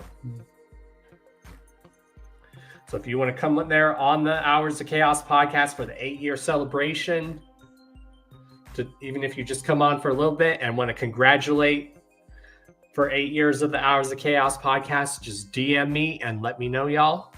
All right, y'all, let's get into some topics. Y'all have been making this chat lit tonight. Yeah, make sure you like and subscribe. Share this everywhere. Peep the links down in the description. Shout out to my sponsors, Blind Death Clothing. Always with the dope drip. Blind Death Clothing, y'all. They sponsor me. We sponsor a bunch of dope people in the underground. Like I said, I'm the first YouTuber/podcaster that they sponsor, which is dope. And if you guys are for Juggalos, buy Juggalos. Blind Death Clothing is a Juggalo-owned company, so go check them out. Order something from them. Order some artwork from the homie, because all these are done by the homie, and he does it all with a pencil. And sometimes he does live streams of him doing art, his art designs. So go check out Blind Death Clothing. They are my sponsor. They're a Juggalo-owned company. If you're for Juggalos, buy Juggalos. I'm the first YouTuber podcaster that they sponsor. We also sponsor 2 models. We sponsor a pro skateboarder. We sponsor a metal band. And then we sponsor a bunch of artists here in the underground Juggalo scene. The gummy you finally ate kicked in? Good. Thank you to every single one of you here.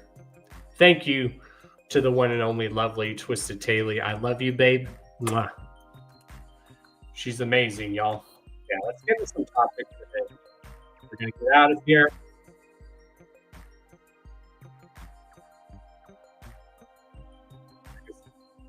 A lot of big things coming, y'all.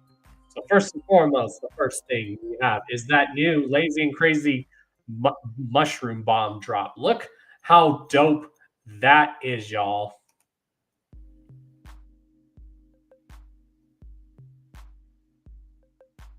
I'm going to go to the gathering and I'm going to hear people chanting my name. Don Chaos. Don Chaos.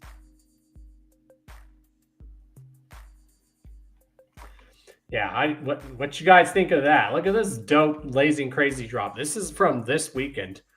I just might order that drop I might just order all the stuff that's on. I might order the bucket hat, but it's obviously, I think, a double bucket hat. So if I get the money, I probably will order a bucket hat, the shorts, the green and black shorts.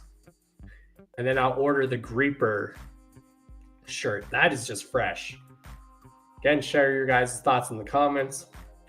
Also, this Saturday, we have another podcast making its return.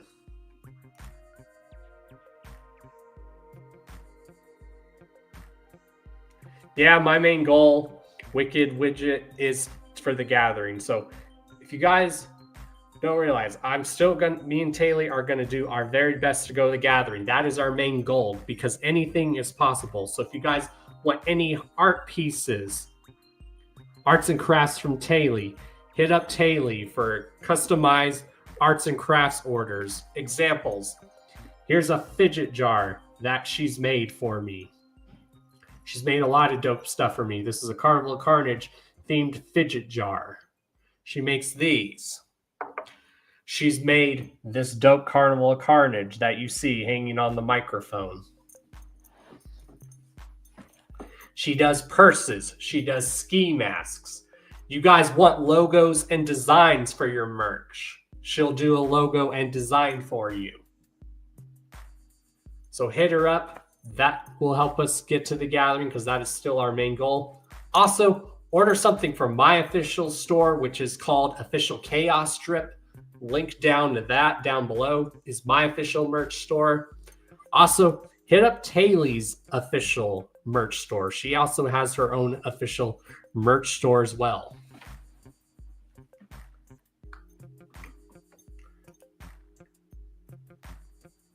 Because it's still early. We're still going to figure out the gathering no matter what.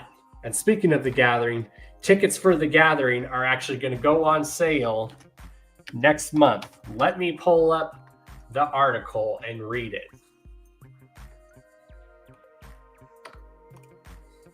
So on to our next topic is the gathering.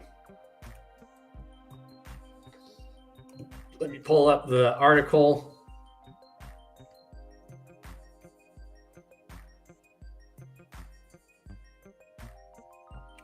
There we go.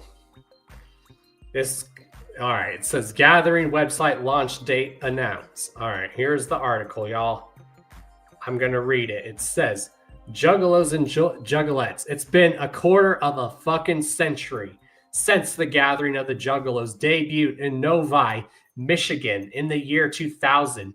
This year, things are going to be ramped up to monumental proportions. The 25th annual gathering of the Juggalos will take place August 13th to the 16th, 2025 at our home away from home, Legend Valley. The website is being worked on right now, this second, and will be ready for you to feast your eyes on and get your tickets in just under 2 weeks. Check details that were just announced on ICP's social medias.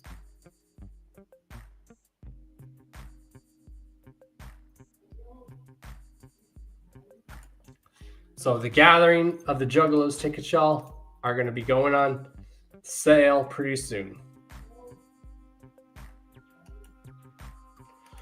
Well, like I told you, babe, if you can't get a car, we'll figure out a ride situation with homies. So the gathering of the Juggalos, y'all, tickets are going to be going on sale very, very soon. Very, very soon. Our next topic we have lined up is we have another podcast that's making its return this Saturday. So make sure you guys tune into that. And that is the homies at Team MUJ. Their Wicked Weekly web show is making its return.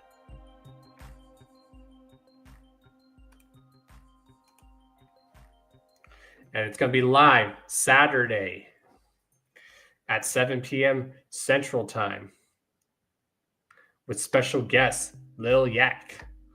And they're going to be talking about Juggalo Ohio season. That Shit Trash, That Shit Fire, Royal Rumble, Juggle a Weekend Recap, and Lunacy on the Road, and much more. So if you don't know about the Wicked Weekly Web Show from the homies Team MUJ, go watch them this Saturday. Let them know Don Chaos sent ya.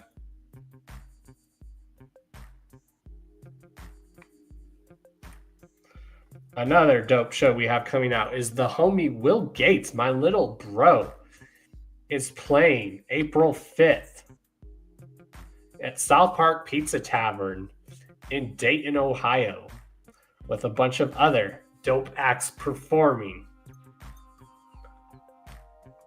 Check that out. Just remember, y'all, Hours of Chaos podcast is one of those shows where we do everything. We have guests and we drop news. You get your news here. You get the best news here with my thoughts and opinions on topics. Some of the best news.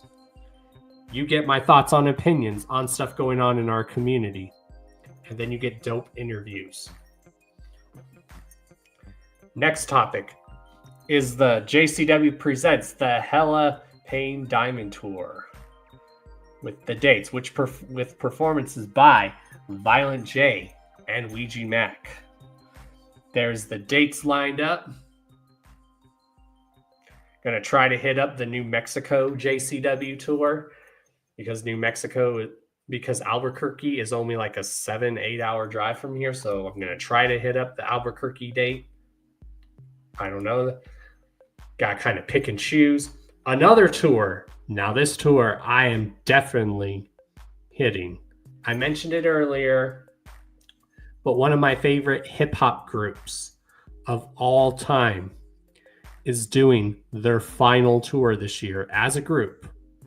As a group, they also got a new album dropping in April. So we could be talking about the legendary There Will Never Be Another. Wu-Tang Clan is going on tour for their final chamber tour. And they're playing here in Denver at Fiddler's Green Amphitheater, which is an outdoor venue, July 4th. So my main goals this year are to go to the Gathering. I'm definitely hitting up this Wu-Tang Clan tour. And not only is it just Wu-Tang Clan doing this tour, but it's Run the Jewels doing this tour. What y'all know about Run the Jewels? Killer Mike. But this is the final Wu-Tang Clan tour of them as a group. The artists will still be doing solo tours, but this is the final Wu-Tang Clan tour as a group. And if you guys have watched footage of Wu-Tang Clan performing, they have ODB's son come in and fill the role for his dad. And ODB's son does a good job doing his dad's verses. His dad would be proud. So catch the Wu-Tang Clan on their final tour as a group. The final chamber tour. Run the Jewels. If you're following, tickets actually go on sale tomorrow, y'all. Tomorrow. I'm excited. I'm definitely hitting up this tour because, like I said, Wu-Tang is one of my favorite hip-hop groups of all time. The W, y'all. What you know about that?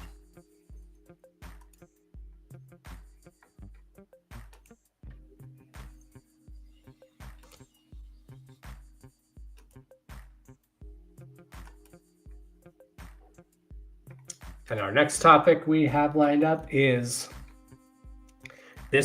I found this on social media. This is a very dope news thing that I heard. But Project Pat, y'all. Project Pat. Okay, why isn't it showing? What's going on here? Trying to get the topics to show. There we go. Yeah.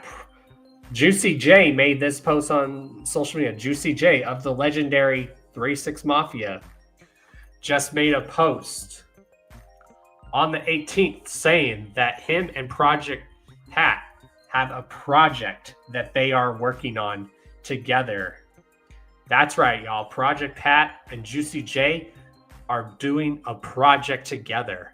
I cannot wait to hear that, and you can guarantee I will be doing a review on it. Another dope tour coming through. Show coming that's now booking is Triple MFD, the homies Triple MFD, Scum and Insane Poetry, and Razor, both of LSP, are going to be playing April 13th at the WC Social Club, aka the West Chicago Club, April 13th. So make sure you guys hit that show up. When there's more dates for this tour, I will definitely let you guys know. You will hear it here on the Hours of Chaos podcast.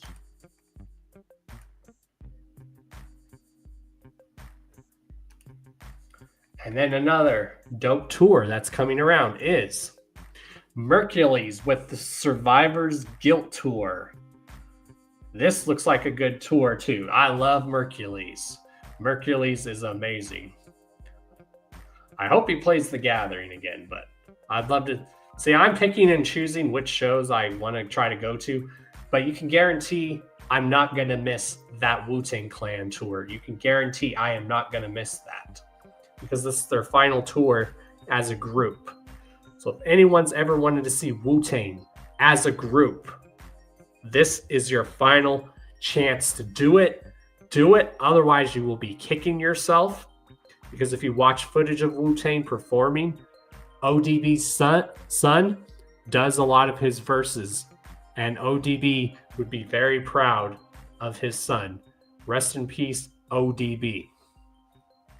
Yes, we got this Mercules tour, which I'm really excited for. Then we have some dope.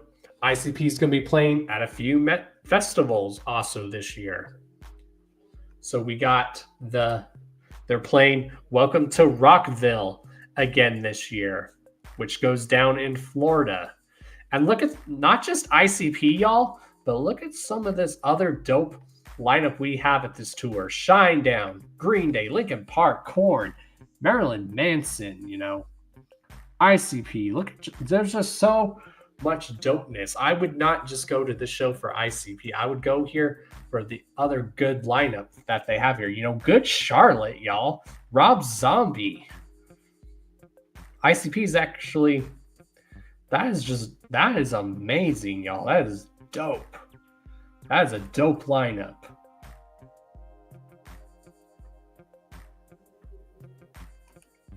Another dope show that ICP is playing at in Kentucky called the Louder Than Life Music Festival.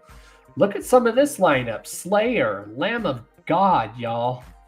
Avenged Sevenfold, Breaking Benjamin, ICP, Deftones, Rob Zombie, Bad Omens, Suicide Boys. Even Tech 9 is playing this show. There's so many dope lineups, y'all. I would not just go here for ICP. I would go here for these other dope acts that are performing because I love all types of music, y'all. And a lot of these other artists that are performing these festivals, I really enjoy a lot of these artists and groups. Look at that. ICP is playing around the time before Avenged Sevenfold and Breaking Benjamin. How dope is that? Yeah, and Cypress Hill is playing. Like I said, don't just go to these shows for ICP. If you're like me and you love all types of music, go there for these other acts because I would love to see a lot of these acts myself. Also, again, this year, for those that don't know, because I've heard people make comments and they probably just don't know because they don't know their history. But you're all about to get your history check. I've seen some people say that this one label is the future. And I'm like, that made me shake my head and facepalm myself, really hard in the head. I'm like, you just said this label is the future. How is this label the future when this label has been around for a quarter of a century? Who are we talking about? I've watched this label grow from the start, from a small-based, local, Denver-based record label to the label that it is now, where we've signed numerous different people on this label. But I don't know who, but someone on one of their streams said, well, this label's the future.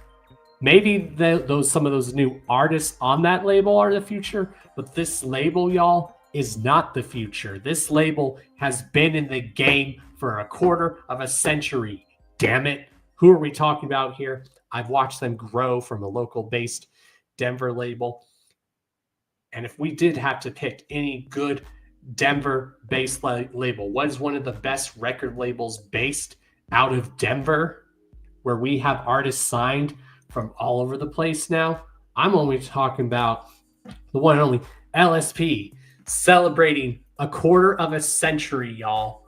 25 years of snuff shit. So for those of you who said LSP's the future, do your fucking history research. LSP is not the future. LSP's been around. If anything, LSP is the past, present, and future. The past, present, and future. That's it.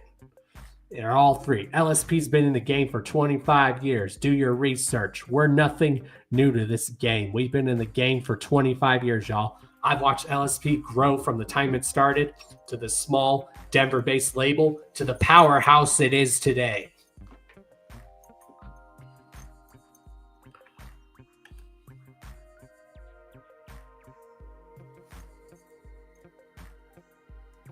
Exactly. You got to correct people. You really do.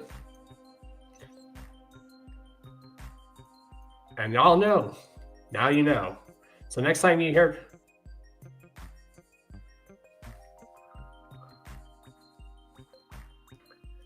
Actually, she never showed up. Sadly, she did not show up. How that worked is she was supposed to be on the show. She said she was going to be down, and she never got... I sent her the flyer, and she never got back to me or promoted it. So she never got back to me, but maybe sometime we'll get her on the show. Shout outs to her, though, but she never got back to coming on the show. We'll try some other time, y'all. Because I would definitely love to have her on the show. She's awesome. She's a great hardcore female wrestler. Yeah, she was supposed to be on, dude, but she didn't make it. I never got back from her, and I don't think she really shared the flyer when I sent it to her. But I know people get busy. I'm understanding with that. I'm really understanding with that. I mean, it's not the first time I've had people do that to me. And it probably won't be the last, so... But you guys know me. I'm professional as fuck. Also, a dope track that dropped today. Well, the track's been out for a while, but the music video dropped a few days ago. And I did a reaction for it. Go check out the track by Zitro featuring Tier Diaz called Wicked Whippin'. Such a great song and such a great music video. Another dope thing that dropped is Isham did Closed Casket, but not just Closed Casket, but it's called Closed Casket Reimagined. Now, for those that are wondering, this isn't the remaster of Closed Casket. This is the reimagined edition of Closed Casket by Isham. Now, Closed Casket, y'all, for anyone that doesn't know, is one of my personal favorite Isham albums.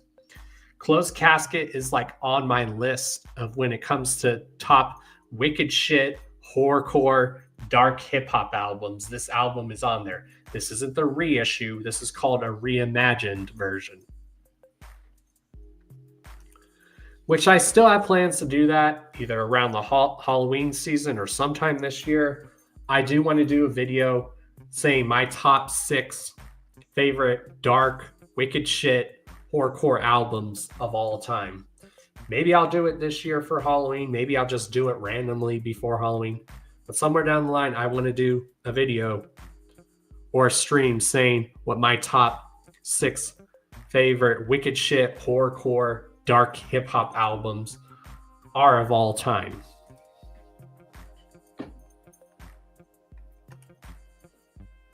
Yeah, that is a bummer, but hopefully we can try to get her on.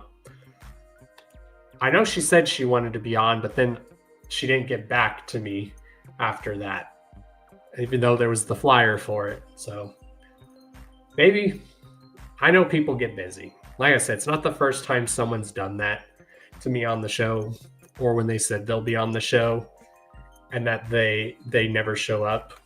That's not the first time that's happened. Certainly won't be the last, probably. Another dope show we have coming up. We promoted it earlier, but we have the Underground United show going down in Prescott, Valley, Arizona, which I'm probably going to try to maybe hit up this show. Maybe, because a lot of my homies are playing this show. A lot of people that are playing on this show, we've actually had on the Hours of Chaos podcast. Again, y'all, April 1st is the 8-year anniversary of the Hours of Chaos podcast, but we're not doing it April 1st exactly to the date that I started doing the podcast.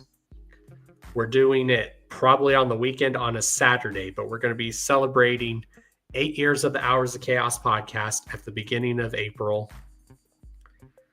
It's probably going to be the first week of that April, so it's probably going to be that first Saturday of April, and we're going to do an 8-hour stream, y'all. So probably an 8-hour stream from 12 to like 7 at night, basically.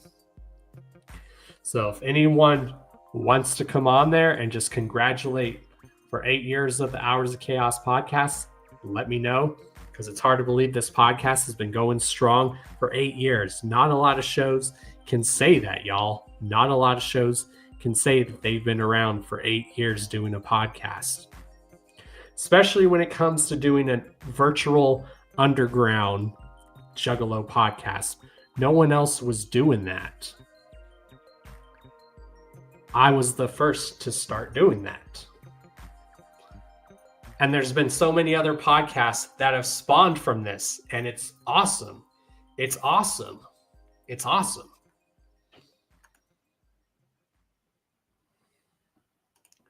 Thank you.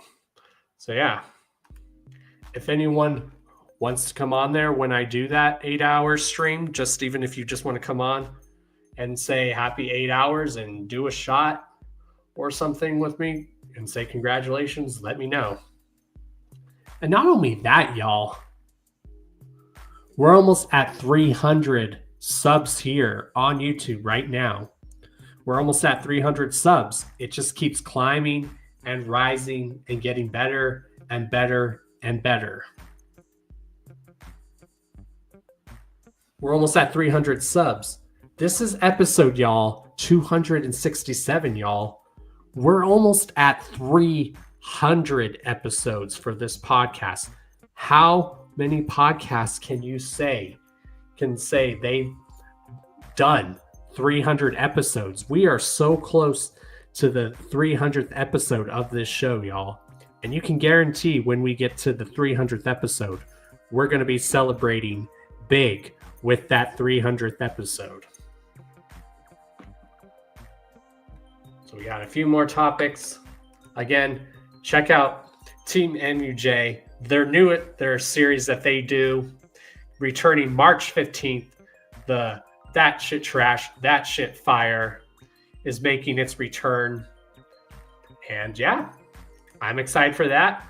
I'm probably going to be a judge probably for that whole season, because I judged the last That Shit Trash, That Shit Fire that Team MUJ did, but I was like there at the tail end of it. I'm going to try to do my best to be the judge for this whole, I want to be the guest for this whole season of That Shit Trash, That Shit Fire. So I'm definitely down. Of course, you know, Juggalo Ohio 3 is getting close, y'all. We have Ouija Macc performing both nights. Night 1 is called the Gather the Elements set. I'm amazed no one's talking about this. People are talking about Juggalo Ohio, but no one's promoting the 2 different sets that Ouija Macc is doing that night. Usually he just does random sets when he does Juggalo Ohio, but he actually has set names. The set for night 1 is called the Gather the Elements set, which is going to be everything from the elements that he's released. And then night 2 is going to be called the Pages of Prophecy set. The Pages of Prophecy. So yeah, everyone's hyping up Juggalo Ohio 3, but no one is hyping up the sets that Ouija Macc is doing. He's doing the Gather the Elements set, and then the Pages of Prophecy set night 2. And not only that is Ouija performing, the lineup is amazing for this. We have King 810 performing, Sinister, Darby O'Trill, 10 Bands, which is Darby O'Trill and Shaggy the Airhead. Saigon Umo from Madrid, Spain. Shaggy the Airhead performing. Clockwork E. Hatchet Man Project, y'all. Death Plus. 216 Zay. Homie, you know we have Gloom Unit performing. And you have Worldwide Chaos performing. That is a dope lineup. I don't care who you are. That is a dope lineup. That is a dope lineup. That is a dope lineup. So yeah, that's the topics. This is the Hours of Chaos podcast. Make sure you guys like and subscribe. Thumbs this up. Share this everywhere. Let everyone know about the Dawn. And yeah. And also, y'all, make sure you tune in live for the live premiere this Saturday. So when you come to my channel live on YouTube, 5:17 p.m. Mountain Time, which is my time, make sure you come on my channel and be in the chat this Saturday for the live premiere for the up-and-coming schedule for the Hours of Chaos podcast for the month of March. So make sure you're here Saturday, again, 5:17 local Mountain Time, my time. Y'all do the math in your time zones. Be in the chat for that. And yeah, again, shouts to my sponsors, Blind Death Clothing. Shout outs to them. Make sure you check them out down below. Let them know Don Chaos sent you. Check out my official merch store, which is called Official Chaos Strip.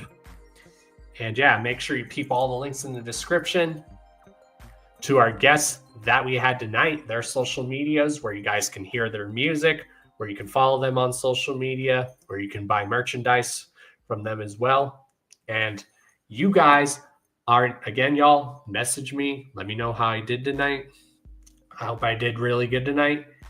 And you guys already know who I am. Get ready in the chat, y'all. I am Mr. D to the O to the N to the C to the H to the A to the O to the S. Your friendly neighborhood JUGGALO. The Karma Millionaire. If you don't know, now you know. And if you still don't know, well, then it sucks to be you. Later, y'all. Whoop, whoop. Again, tune into the live premiere this Saturday for your up-and-coming schedule for the month of March for the Hours of Chaos podcast. The schedule is premiering this Saturday, so make sure you're here on the channel for the live premiere in the chat. All right, y'all. Dawn Chaos here, the dawn of the underground. Shouts to everyone in the chat. Y'all are also known as the Cult of Chaos, aka the Agents of Chaos. Later, y'all. Whoop, whoop. And for those that don't know, we've been live on YouTube and we're also live on Twitch. So for those that don't know, this podcast is always live on YouTube as well as Twitch. So later, y'all. Whoop, whoop.